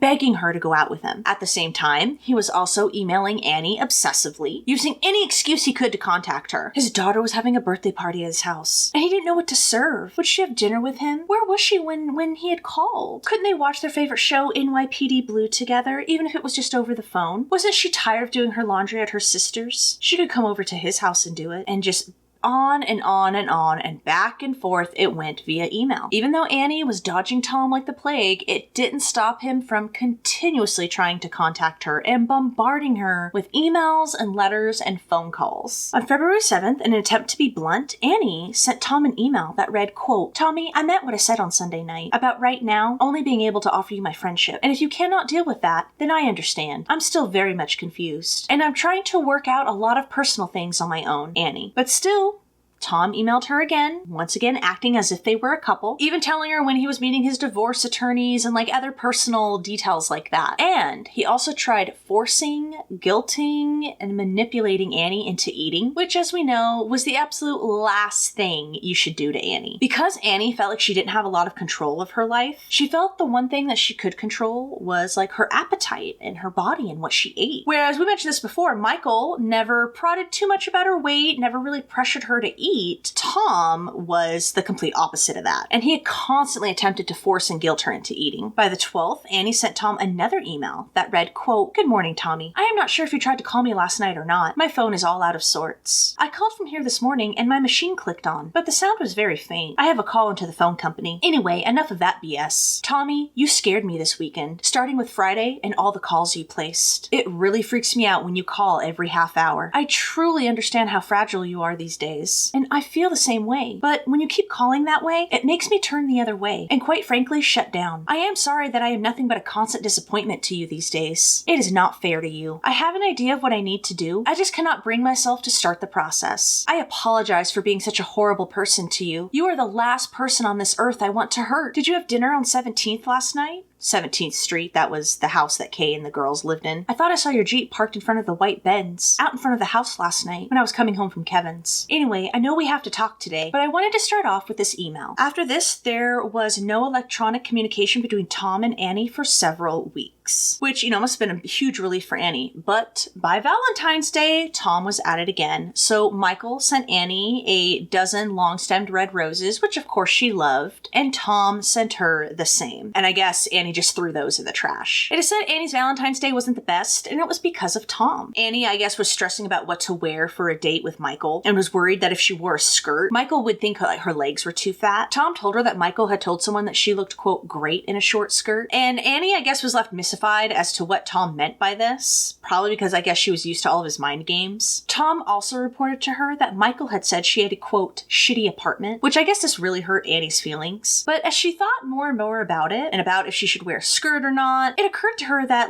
there was no way for Tom to know, what Michael said. They weren't friends, they didn't run in the same circles, and she was like, oh my god, this is Tom trying to sabotage my relationship. She ended up having a nice evening with Michael, but all throughout the winter of 1995, 1996, Tom was constantly on Annie's mind, and not in a good way. And all the while that she's dealing with Tom, guys, she's getting thinner and thinner. Her anorexia is so bad at this point, and she was getting so skinny, her skin was looking sallow, she was not looking good. She vented to Jill one time how, though she knew he was trying to be helpful, Tom's eating advice to her was anything but. Quote, doesn't he realize I'm the way I am because of him? I can't control him, but I can control what I put in my body. But as February turned into March, even though she's struggling with her anorexia and Tom is just being a huge pain in the ass, she went on many more dates with Michael. The relationship was growing closer and closer. Despite all of this, they were in love, guys. They were getting pretty serious. Annie introduced Michael to her Uncle James, which was a very important figure in her life. And I guess this right here, introducing Michael to Uncle James, was sort of a signifier to people who really knew Annie that, whoa, this is serious, And apparently Annie passed a bunch of,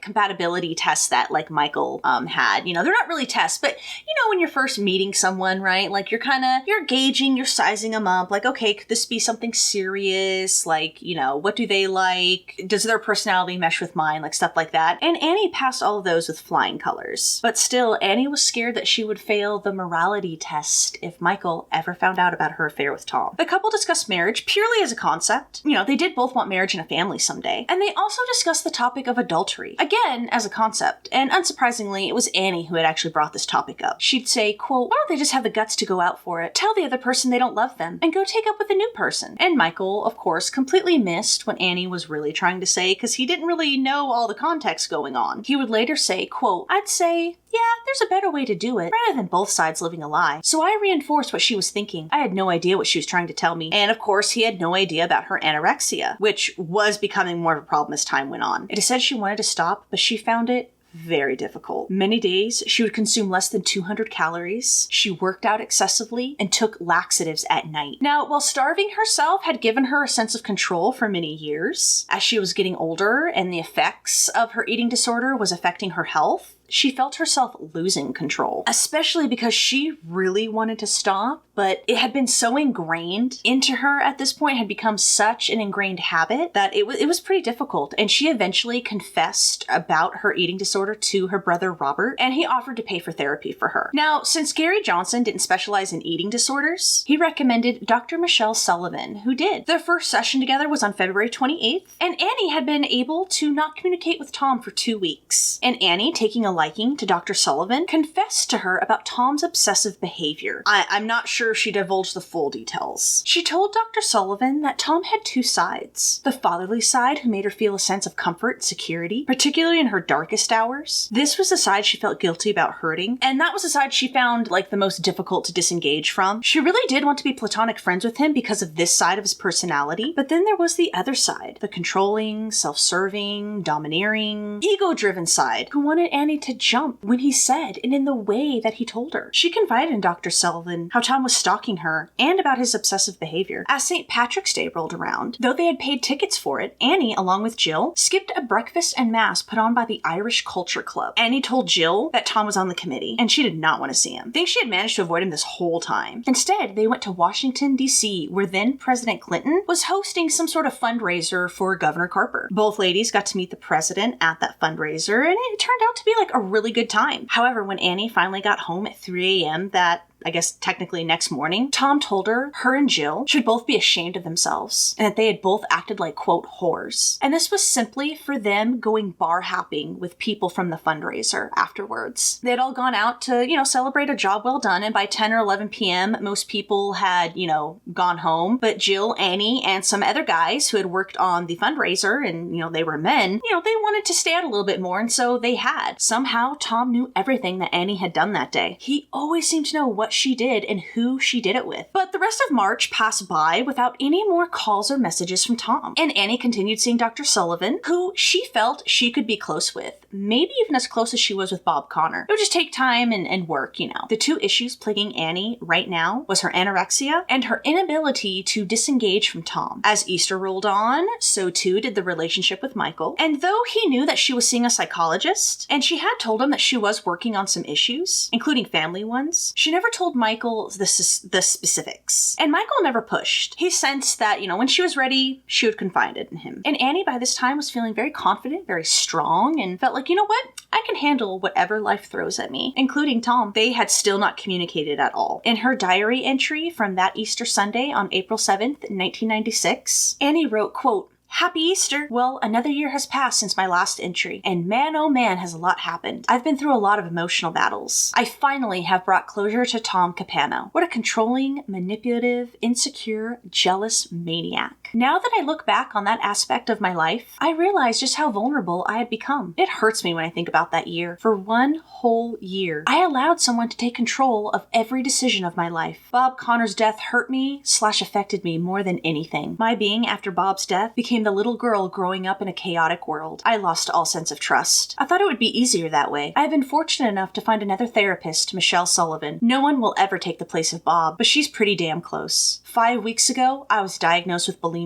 My weight is currently 125 pounds. Pretty skinny, but I want more." Yeah, Annie was grossly underweight. Meanwhile, Tom was actually giving attention to Debbie. She heard from him at least twice a day during the spring of 1996, and they were intimate several times a week. He had a key to her house, along with knowing the key to her security alarm, and he would often come to Debbie's home in the middle of the night, walk upstairs, undress, and slip in bed next to her. Debbie didn't have a key to his house, though, and she certainly never dropped by unannounced. It was said it didn't even occur to her to ask for a key to Tom's house. She knew Tom was in control, and she also knew that he had his daughters over often. Tom spent a lot of evenings in Philadelphia telling Debbie that he had business, and that he had work at the main office of the law firm. Debbie was busy with her children and job as well, and she never questioned Tom or his fidelity, and she certainly never questioned it when, during early spring, Tom called her up and said he needed her to do something very, quote, important for him. He wouldn't tell her what exactly, so she hadn't committed one way or another, but in April, he brought it up again. But this time, he specified what he needed. He needed Debbie to buy a gun for him. When she asked why, he told her, quote, somebody is trying to extort me. I'm not going to use it. I just want to threaten this person. I'll give it back to you. When she hesitated, because, she didn't want a gun in her house, he told her how worried he was about her. Single mother living alone, crime rates were going up, and it would be smart for her to have a weapon,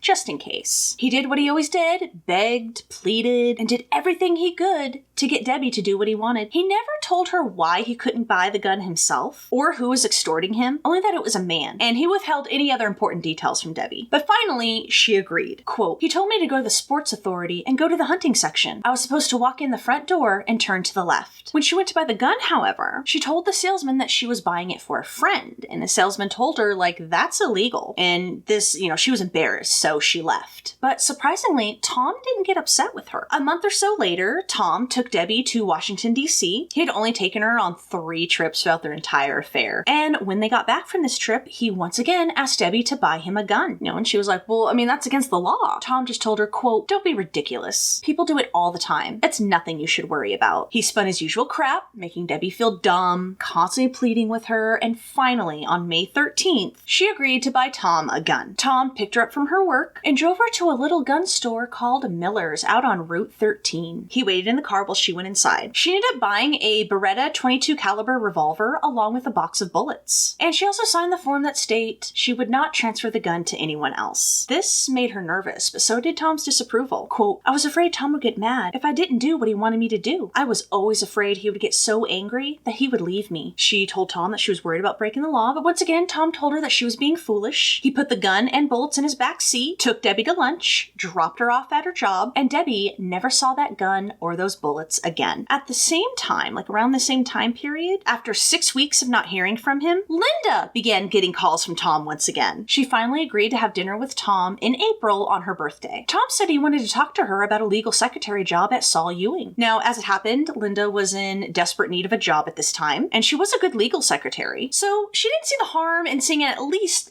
what this job had to offer, what Tom had to say. And by the end of the dinner, Linda agreed to apply for the position. And for the 3rd time, Linda began trusting Tom a little bit, thinking that he had changed. And wouldn't you know it, Linda got the job. She was to start at the end of May, and Tom, knowing Linda was having trouble paying her bills, lent her $3,000 to cover her expenses until she started her new job. Hesitant but desperate, Linda agreed. And on May 15th, Tom wrote Linda a check. Now, all throughout spring, Annie and Michael went on lots and lots of dates and just had a really great time together. They were officially a couple, and there was even talks of, wedding bells down the line. Now, Annie never told anyone what exactly she had told Tom in February to make him stop contacting her. All we know is she sent that email in that morning. And she did not immediately divulge to her friends when Tom crept back into her life. On April 24th, the barrage of emails, with most of it coming from Tom, started up again. Now get this. Tom told Annie that his daughter Katie was having brain surgery. And of course, Annie couldn't abandon Tom in his hour of need. But then Tom asked Annie to come with him to the hospital to see Katie. And immediately Annie grew wary. She's like, she was thinking that's Kay's place, not mine. I barely know your daughters. What the hell? She then felt angry at Tom for trying to manipulate her. She wondered if Tom wasn't using this as a way to, kind of maybe get back in touch with her, get back in her life. And from this point onward, she always searched everything Tom said and did for some underlying purpose. And she reported to Dr. Sullivan that she was able to stand up to Tom and say no. Turns out, Katie was not having brain surgery. She had merely fainted at a basketball game, guys. Can you believe that? Saying that your daughter had a frickin' brain tumor to try to get back in touch with your girlfriend. But it worked. This was the foot in the door that Tom needed, and now he was back in Annie's life, whether she wanted him or not. Although this time, Annie thought she was probably getting the relationship out of Tom that she wanted. She thought oh, okay, he's moved past it, we can be friends now. And again, they soon started exchanging silly, lighthearted emails. The trivia questions started up again. But wasn't long before the phone calls started back up. And then Tom was once again asking questions about Annie and her life. Her health, her finances, her friends, etc., etc. Now, he knew she was with Michael, and cautiously, Annie did tell Tom some things about her life, some details that were going on. When she mentioned that a rock had put a crack in her windshield windshield. Tom went on and on about how dangerous that was, that she needed to get it fixed right away. He asked to see her finances, just as he had done with Jackie, and used that as an excuse to drop by Annie's apartment. He went over her bills, chiding her on her, quote, clumsiness with money. He offered to pay the $460 to fix the windshield, a quarter of Annie's monthly take-home pay, assuring her that it was nothing to him. Quote, just add that to the running tab. The next day, Tom messaged Annie the money, but she didn't want to keep it. He wrote to her, quote, we'll talk about that in person as you suggest, but remember, it's not a gift. It's only a loan with some pretty serious repayment provisions. I didn't go to law school for nothing. This guy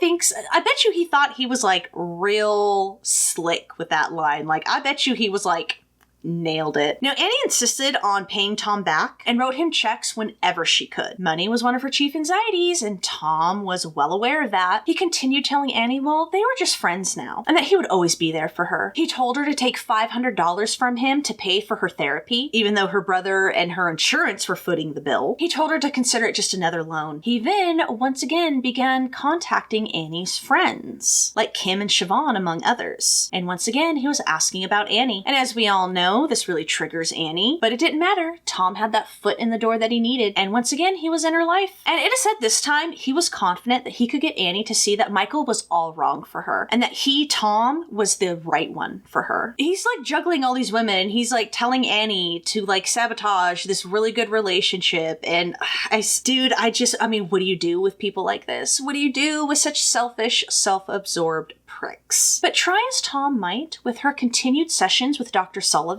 Annie was growing more and more confident and more assertive. Dr. Sullivan said, quote, she had always been compliant. People who got to know her and really loved her were used to saying, oh, you know, Anne-Marie will go to the show. We will decide and she will just come along. And as she got firmer and firmer about what she would do and not do, we both knew that some people wouldn't like it, and that resulted in increased anxiety. On top of that, Annie was hiding secrets from many people. Michael didn't know about Tom. Her friends didn't know that she was back in touch with Tom. I'm guessing that they probably knew when Tom started contacting them. And though she thought she was keeping it a secret, she was hiding her anorexia from everyone. Even though, again, she thought it was secret, but it was pretty obvious. Robert, her brother, knew, of course, as did Tom and Kim, but she hadn't seen Kim in a while, and her friend Jennifer was in New England, so she didn't have to worry about, her appearance alarming them. But Jill, I'm not sure if she was aware of the anorexia, but Jill was getting worried about her. But remember, even though Annie was very gaunt and skinny and like really not looking good, Annie still saw a big woman with big fat thick legs and thighs when she looked in the mirror. And it's just so sad. When her brother Brian saw her after a while, he was very startled at her appearance, but she assured him that she was getting help for it. And she would tell friends that exact same thing who had the same worry. And she actually told them like, oh no, I actually gained a few pounds. However, every night, she was still taking a lot of laxatives to rid herself of any calories that she had ingested that night. Meanwhile, the surface level emails between Annie and Tom continued. Now, to an outsider, they may have seemed innocuous, but if you know everything, you have all the context, I guess you can see like the control seeping in. Annie thought she was handling Tom pretty well, and thought she may even be able to have dinner with him without him like misinterpreting or misunderstanding their friendship. There was an email sent in May that again had Tom wondering where Annie was. Quote, give me a call or email me when you get a chance. Is there a good time to call you? Hope you're having a good day, but my guess is you're not. Think mussels in a white sauce. Apparently, most of Tom's emails had something about food, whether it was food directly, restaurants, menus. He would just not ease up about food, and every time he brought it up, it made Annie almost gag. It was making her like physically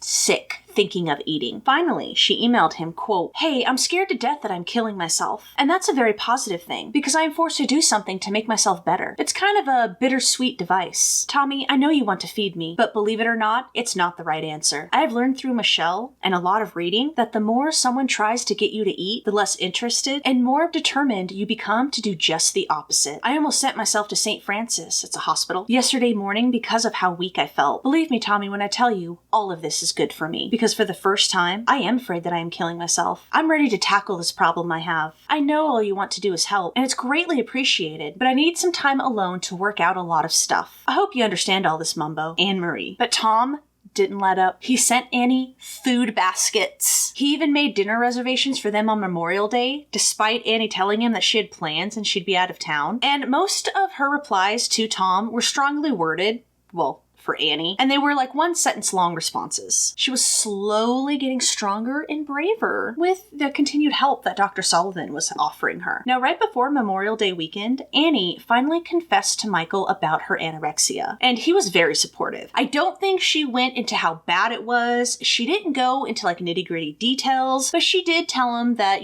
she did have a problem that she was working out. And like I said, Michael was very supportive. At the same time, Tom dropped in on Kim at her work in a brokerage firm in Philadelphia. He reminded her who he was. Believe me, Kim did not need to be reminded. The last time she had seen Tom was 2 years earlier when she had gone to that dinner with Annie. Tom said he wanted to take Kim out to dinner because he was worried about Annie's health and he wanted to discuss it with her. Kim called Annie and told her that she was having dinner with Tom. And Annie laughed and said, quote, "That would be great. He will treat you like a queen. It will be fun. Definitely go out with him." Tom took Kim to the Ritz-Carlton and he told Kim that he was worried about Annie, and he warned Kim that, when she saw Annie, she'd be very shocked at her appearance and how skinny she had gotten. Kim was of course worried, and Tom spoke about possibly doing an intervention for Annie and committing her to a hospital. Kim suggested that they go to Annie's brother Robert and tell him, their fears and what they suspected. But Tom immediately said, quote, "No, don't call Robert. Let's think about it some more before we do anything. I've talked to a friend who specializes in eating disorders, and she recommended Michelle. I found Michelle, and I'm paying her." Yeah, he was trying to say that not only did he find Dr. Sullivan for Annie, he was also paying for it when it was actually Robert and Annie's insurance. Isn't that amazing?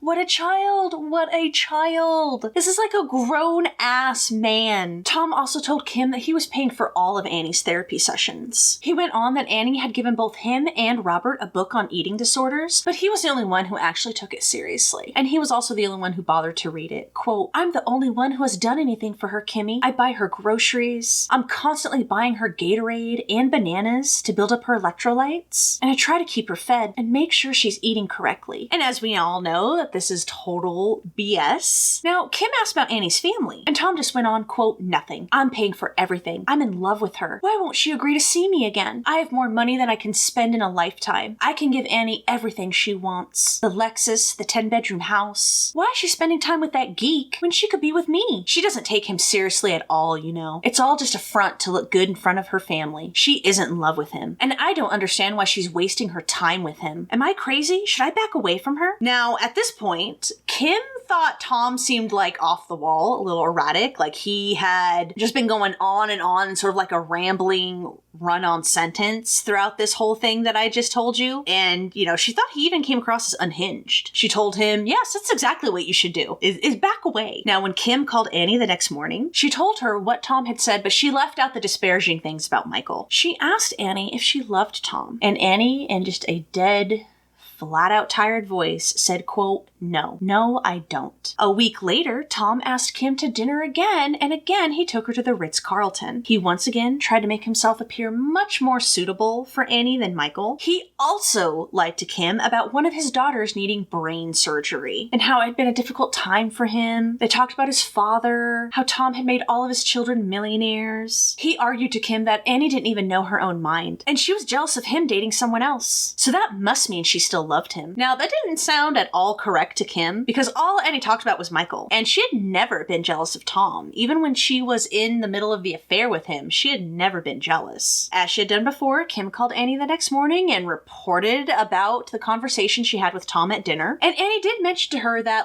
if Tom asked you out for dinner again, I'd like to join you. But Kim got the sense it wasn't out of any type of jealousy. It seemed to Kim to come off as more like she kind of wanted to confront this guy who was talking some shit about her to her really good friends behind her back. That was how it came off to Kim. Annie then emailed Tom telling him that she and Kimmy were not going to have dinner with him. Quote, I don't feel like sharing. Now, as summer approached, it was almost impressive how Tom was able to juggle all of these things in his life. Not only did he not go a day without contacting Annie in some way, he still spoke with Debbie every day and played her like a fiddle. He fully expected Linda to be his secretary at the end of May, but when he called her a week before her start date, he got her answering machine, right? And he got annoyed because he thought her answering machine message was too cutesy. And when he talked to her, he told her that it was unprofessional, childish, and he told her that she would need to change it. She couldn't work for him unless she changed the message. Now, of course, Linda refused, arguing like, what's on my personal answering machine in no way affects my job performance or the law firm at all. What are you talking about? And after that, Tom proceeded to call Linda numerous times, leaving message after message about how immature and childish she was being. Are you kidding me, fool?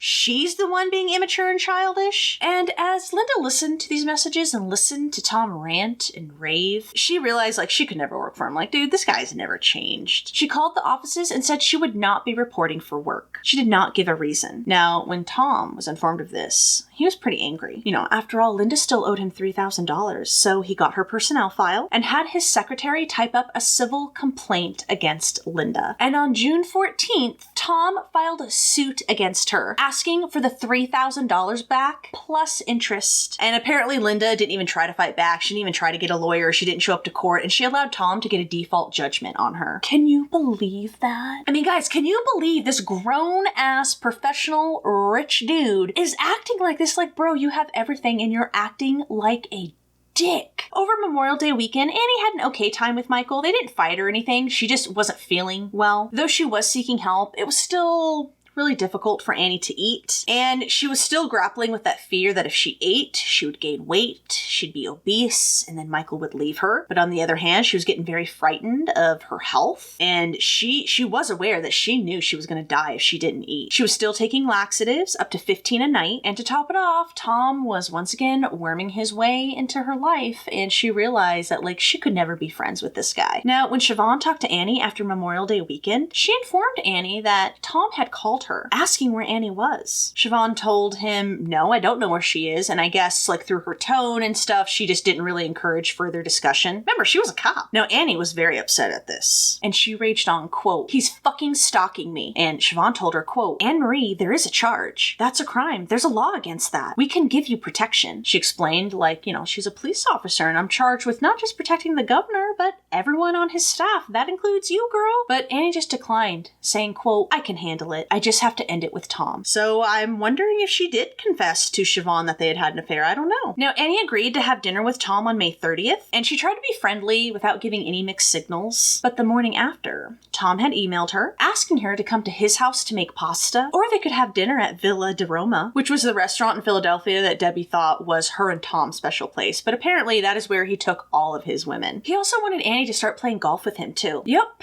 Annie had found herself in the exact same situation, and around it goes. But the thing of it is, even after all of this, guys, Annie still didn't hate Tom. Like, she found it hard to hate him because he was just too damn nice. But thankfully, Dr. Sullivan was, you know, helping Annie become more assertive and, you know, deal with that aspect of her life. On June 8th, Annie and Kim went to a wedding, and Kim hadn't seen Annie in a while, and she was shocked at how thin Annie was. And on the 12th, Annie fainted in her office, but she didn't call Michael. She didn't want to call Michael to take her back to her apartment. Again, she hadn't really divulged how bad her anorexia was, and I don't think she wanted Michael to know. She wanted to be well on her way to on the road to recovery before she divulged to him just how bad it was. So instead, Annie called Tom to pick her up. I know. I read that and I was like, oh my God, what are you doing? What are you doing? Now, Tom immediately rushed over and took Annie home. We know how much he loves playing the role of White Knight. He later told Kim that he held Annie on the kitchen floor in his arms as he forced Gatorade down her throat, you know, to bring up her electrolytes. Who knows if he actually did this? Nobody knows. Annie returned to work that same afternoon despite Tom's objections, but it is said this event right here was a true awakening moment for Annie. It was like, so she knew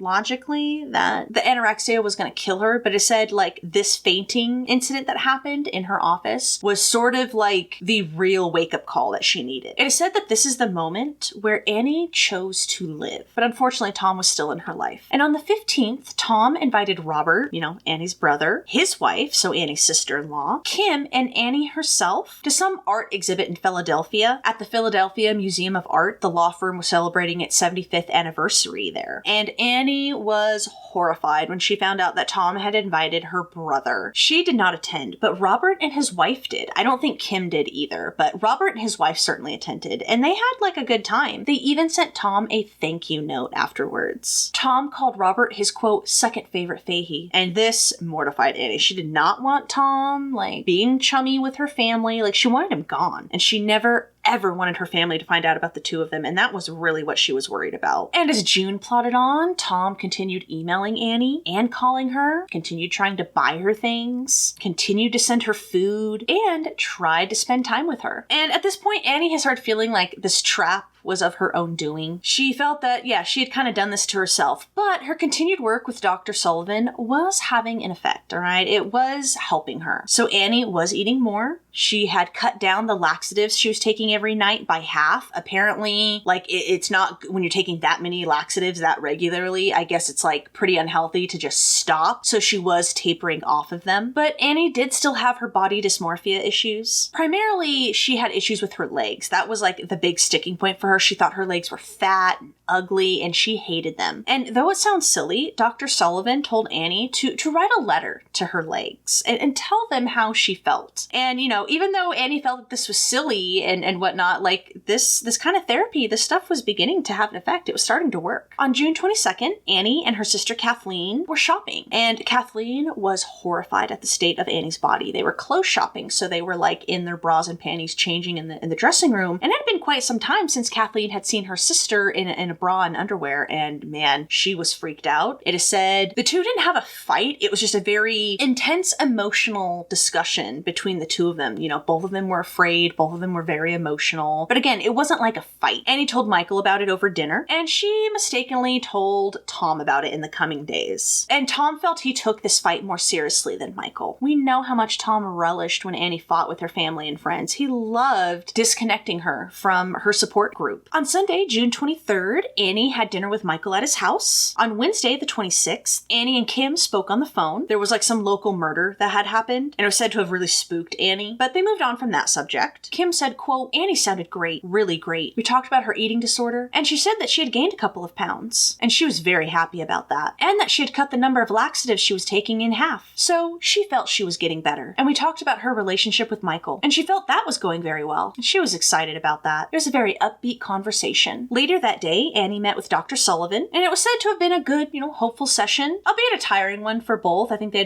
had broken some serious ground in that session. That night, Annie and Michael talked on the phone. Michael said, quote, we were making plans for the dinner with her brother that Saturday evening, the 29th. So we arranged a time to meet up. She was taking Friday off from work. She was really looking forward to having Friday off. She had some errands planned. The weather was starting to get warm, so she was in kind of that summer mood, and she needed a day to kick back. Meanwhile, Tom found out about the clothes shopping that Kathleen and Annie had been doing when they got into that emotional, intense conversation. And he found out that Kathleen had talked Annie out of buying a pantsuit. And so he called the store and had them deliver it to him. He was going to give it to her. Now, lately, Tom had been having such difficulty getting Annie to accept things from him, and he couldn't figure out why. But he was determined now more than ever that he was going to get Annie back. When she called him on the 12th, when she had fainted in her office and had called him to Tom, that was a clear sign that Annie still loved him and that he had triumphed over Michael because he had been the real man that Annie had called. He knew what Annie struggled with, not Michael. He had a history with Annie and knew her deepest, darkest secrets. Michael didn't. Tom had even convinced himself that Annie and Michael hadn't even slept together yet, so he didn't understand why she was still with him. In actuality, I'm unclear if they ever did, consummate the relationship in a physical way. I'm unclear. Now, Tom was trying to make Thursday his and Annie's nights. You know how Wednesday nights were hers and Debbie's? Well, now he was trying to make Thursday him and Annie's night. But he was getting a little frustrated because the responses he was getting from Annie, though they were very, apologetic, even, more apologetic than they had been, they were also more assertive. But he knew if he could just get her to come to dinner with him on Thursday in Philadelphia, like he had been trying to do, he felt sure he could win over Michael, especially when she saw the pantsuit. He thought she was going to be so ecstatic and over the moon. He sent Annie an email Wednesday evening, the 26th, that read, in part, quote, "I just hope you know that all I want to do is help in any way I can. I promise to make you laugh tonight at Panorama, to order calamari, and to surprise you with something that will make you smile. Please call when you get a chance." And I wonder if he mistyped when he said tonight at Panorama, because he was trying to arrange the dinner date for Thursday, but whatever. He sent another email the following morning, that following Thursday morning, that said, quote, "Called you at 11:45. Hope your day's better than yesterday. I'm crazy again today, but winding down. I left a message for you, so hope to talk to you soon. Please call when you can." Tom told Debbie he had a meeting in Philadelphia on Thursday evening, and he would drop by her house around 9:30 p.m. And Anne Marie Fahey was last seen alive on Thursday, June 26th, 1996. And she was last seen going to dinner with Tom in Philadelphia. Annie's family reported her missing on Sunday, June 30th. Annie had missed several phone calls from her sister and friends, and even Michael had been unable to get a hold of her. When he had stopped by on Friday, the 28th, it was for a surprise date idea, she didn't answer. And when she stood him up for dinner with her brother Robert and his wife Susan on that Saturday, it was thought, like, at first, maybe there was a reasonable explanation, you know? Maybe she'd gotten the dates mixed up, perhaps she was working late. Almost everyone in the governor's office was working through the night, since this was the last weekend in 1996 that the state legislature was in session. So they thought, oh, maybe she got called into work to do that. But even though Michael, Robert, Susan, and her other friends and family were trying to like rationalize like where Annie was, why she wasn't like at dinner and all of that, there was something that just didn't sit right. We know a little bit about Annie at this point, right? She's not the type to stand people up. Remember, she hated to hurt people's feelings, to the point that, you know, she wouldn't, even if it was detrimental to herself. When Susan called Annie's phone, all she got was her answering machine. Now, Michael thought Annie had been home earlier that evening because he had seen her car parked in front of her apartment, but she hadn't returned any of his calls. And so as they're, you know, sitting there scratching their head, like, why isn't she at this dinner with us? Susan decided to call up Kim. And, you know, she asked her, like, well, do you know where Annie is? And now Kim assumed that Annie was probably with Tom, and she wasn't about to, you know, tell Annie's secret to her sister-in-law. So, you know, I think she kind of like, you know, just told her, like, no, I don't know. And so after Kim hung up with Susan, Kim called two numbers that she found for Tom. She hung up when the first number she had dialed had a young woman picking up. She thought maybe that was Tom's home, like his family home that his daughters lived at. And so she hung up. The next number she dialed turned out to be Kay's. Kim then decided to have her brother call Tom. I think probably the first number that she had called, and asked for him. And when Tom got on the phone, Kim was actually on the phone, and she immediately asked, quote, "Where is Annie?" Now, Tom feigned shock and surprise. He had no idea where she was. He thought Annie and her was supposed to go to like the beach or shopping or something. And he kept repeating that over and over, on top of repeatedly asking Kim where she was calling from. It was her brother's. Finally, Kim told Tom that her and Annie did not have plans that weekend, and Tom knew that. He very well knew that. And after asking once again where she was calling from, Tom said that he would call her back. And Kim, like everyone else, then tried calling Annie, but only got her answering machine. And then, around midnight, Tom called Kim back and said after much thinking, he decided Annie must have just taken off for the weekend. She had a rough week, what with the big blow-up fight with Kathleen and all, and he assured Kim that Annie would be back to work Monday morning. And when Kim mentioned that Kathleen was going to file a missing persons report, Tom then pondered like, oh, I wonder if the police are going to be looking for me. So after not hearing from Annie again all day Sunday, at 9 p.m. that Sunday, Michael called her sister Kathleen,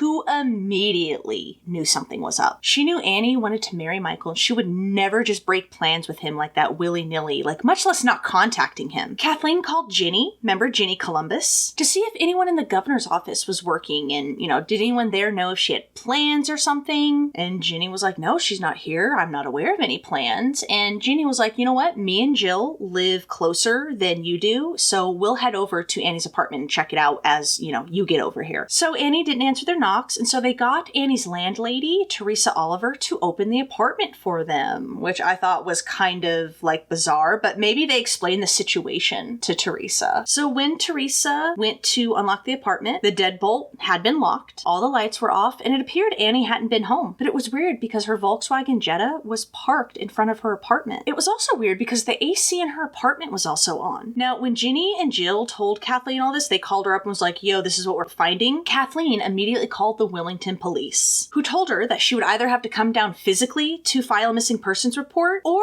make the report from Annie's apartment, which I just thought was weird. Like, okay. So Kathleen, along with Michael, headed to the apartment where Ginny and Jill were, and Ginny's mother, Virginia, was also there at that point. So when the 5 of them entered Annie's apartment, Teresa let them in. They immediately smelled something like rotting, and Kathleen just tore through the apartment looking for any sign of her sister. Now, everything was in order, but there were some things that stood out, like Annie's bed wasn't made, which, was very unusual. Some of her shoes, which she kept in their original boxes, were sort of like scattered on the floor, like she had like gone through them real quick or something. One other small thing that Kathleen noticed was a flowered summer dress that was like draped across the back of like a chair or something. And this was unusual because, as we know, Annie doesn't just like throw stuff around. Like either the dress should have been hung up or with the dirty laundry. So that was weird. They discovered the source of the rotting smell. All of Annie's food, which was mostly produce, had gone bad, and the trash can was also full and brimming with rotting garbage. Now, Michael immediately grew suspicious of this because he knew how tidy Annie was, and whenever he picked her up, Annie always had like a trash bag to put in the dumpster. She always took out the trash. In the fridge were leftovers from a Philadelphia restaurant. She hadn't been there with Michael. And on top of the rotting produce, which was just sitting on the counter, there were sample-sized prescription medications arranged in a row of dominoes and unopened pouches of rice-a-roni and pretzels. And they just thought that was strange. Like, why wouldn't she put her groceries away? Like, this is Anal Annie that we're talking about. Like, she's compulsively neat and tidy. She wouldn't just, like, leave her groceries here on the counter to rot. But strangest of all, and most worrying of all, is when they found Annie's purse in her kitchen, along with her wallet, which contained $40, along with her credit cards. The day planner she used all the time was also there, but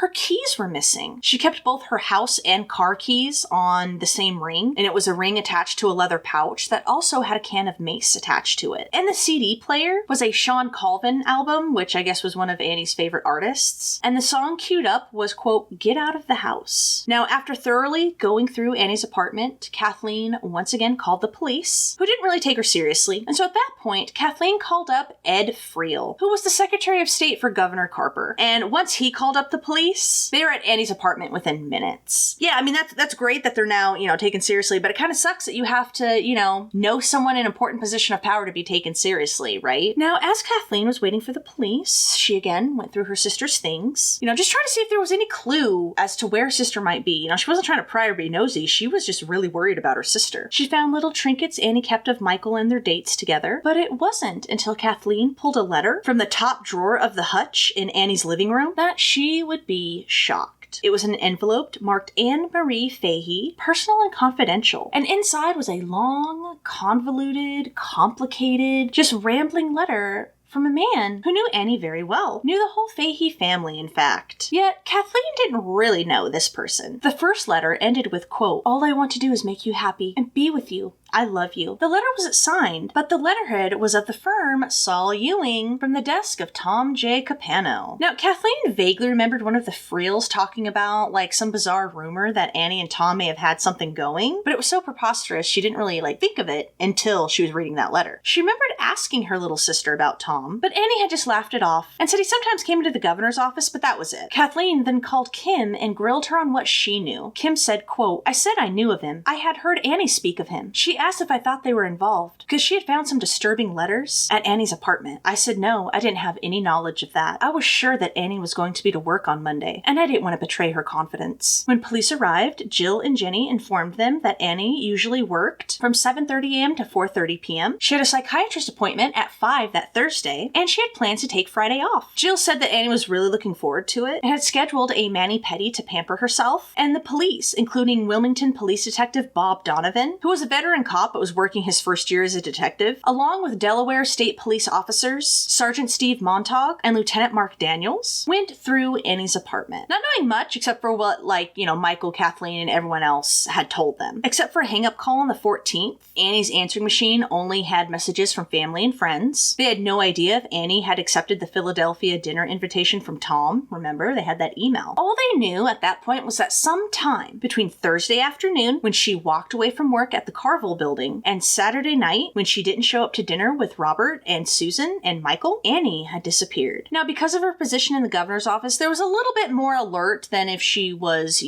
normal average, whatever. Because if Annie were truly missing, it is possible that it could have something to do with the state of Delaware, right? So they searched her apartment and her family, explaining things that were atypical of Annie and things that seemed kind of off. But given since it was 3 days since anyone had a confirmed sighting of her and there had already been a lot of people in and out of Annie's apartment, any evidence that was there was contaminated. Police looked at her car that was parked across the street in front of her apartment. They walked the street up and down and pondered like, well, is it possible she just like ran away? And Kathleen was like, no, she wouldn't do that. She wasn't that type. A tenant in the apartment house that Annie lived in, named Brian Short, told police they hadn't seen Annie in a few days, but he did see her in the past few weeks, and she was leaving with a middle-aged man who had been driving a black, quote, Bronco-type vehicle. And it was 3 a.m., so I guess technically on Monday morning now, 3 a.m. before Jill and Ginny handed officers those letters they found. Yeah, it was more than one letter that they found. So they handed him over to Lieutenant Daniels, who then handed him over to Detective Donovan. They immediately recognized Tom's name. He had been Detective Donovan's boss's boss, and had also been Lieutenant Daniels' boss's legal advisor. City, county, state, like everyone in Delaware knew who Tom Capano was. But as they went over the letters, the controlling, dictatorial tone of Tom came through. So in one undated letter that mentioned Christmas, it read, quote, Dearest Annie, please consider the enclosed an early and only partial Christmas gift. I want you to be able to join Kathleen and Patrick at the saloon on Saturday night. When we talked about it before, it seemed to me that you wanted to go, but had decided against it because of the cost. Now you can afford to do what you wanted to do. Also, since Robert decided to have you for dinner on Saturday instead, then please use this to buy dinner, no drinks. Next week for Sherry and your hostess. Of course, you could tell Robert you're busy on Saturday and would like to see him on Sunday. I know that by doing this, I am encouraging you to go to Robert's on Sunday. That means you would not be free to have dinner with me either, at home or at the Villa de Roma. As much as I wanted to be with you on Sunday, I want you to be able to go to the saloon, because I think it will make you happy to share an evening with your family. Annie, I will miss you next week more than you can imagine. It would help tonight if we could be together on Sunday night, after Robert's. I promise to get you out of the house as early as you like on Monday morning. Please consider it, and please accept this gift in the spirit in which it is given. All I want is to make you happy and be with you. I love you. Another, dated May 2nd, was about the windshield. Quote, Annie, this is not a gift. It is a loan to replace your windshield. You can repay half of it when you get a check from your insurance company. The balance can be repaid at the rate of $5 per week. Of course, if you default, there is a penalty. You will have to scrub my toilets and iron my boxers. Please accept it. The windshield stresses you and it's dangerous. I could do more if you would let me, like replace the Jetta with a Lexus 300 ES Coach Edition. Maybe someday. Tom. P.S. Don't these bills look like Monopoly money? But I got them from a bank. Honest. Another one was dated only 5 days earlier on June 25th. Quote, Annie, just add this to the balance. Consider it a consolidation loan. That's a joke. Kidding aside, you should not be penniless for several days in case of an emergency, like an overpowering yearning for a latte. I'd have sent more, but I know you'll have a hard time accepting even this. Please accept it in the spirit in which it is given, and don't spit it on Jill. Tom. From these letters, investigators gathered that either Annie was Tom's mistress, Tom wanted Annie to be his mistress, or Tom was just the most generous giving guy in all of Delaware. They knew they were going to have to talk to him, but in the meantime, Kathleen told them about her sister's session with Dr. Sullivan and pondered like, hey, maybe she has some information. She's been seeing, my sister. Police contacted Dr. Sullivan, and that same evening, she went to Annie's apartment to talk to them. She told police that her and Annie's session had been on Wednesday, not Thursday. Annie was to have seen Dr. Neil Kay on Thursday, and he was a psychiatrist who monitored Annie's prescriptions. Dr. Sullivan confirmed to police that Annie did indeed know Tom, and I guess without violating her doctor-patient confidentiality, she informed investigators that Annie and Tom did have a relationship, and by 3:30 a.m., Detective Donovan, Lieutenant Daniels, Sergeant Montague, and Donovan's supervisor, Sergeant Elmer Harris, all drove to Tom's house to question him. And that is where we will end part 2, y'all. Yes, we will be back next week to wrap up this case. We'll get into the search for Annie. We'll get into the investigation, the trial. Y'all, there's just so much to get into. And yeah, I'm curious to know, what do you guys think of everything I just told you? Can you believe Tom, the narcissist? I can and cannot believe, I can both believe it and just not believe it, that someone could just be so self-centered, so self-absorbed. And again, like, he has how many other chicks and he can't let Annie go?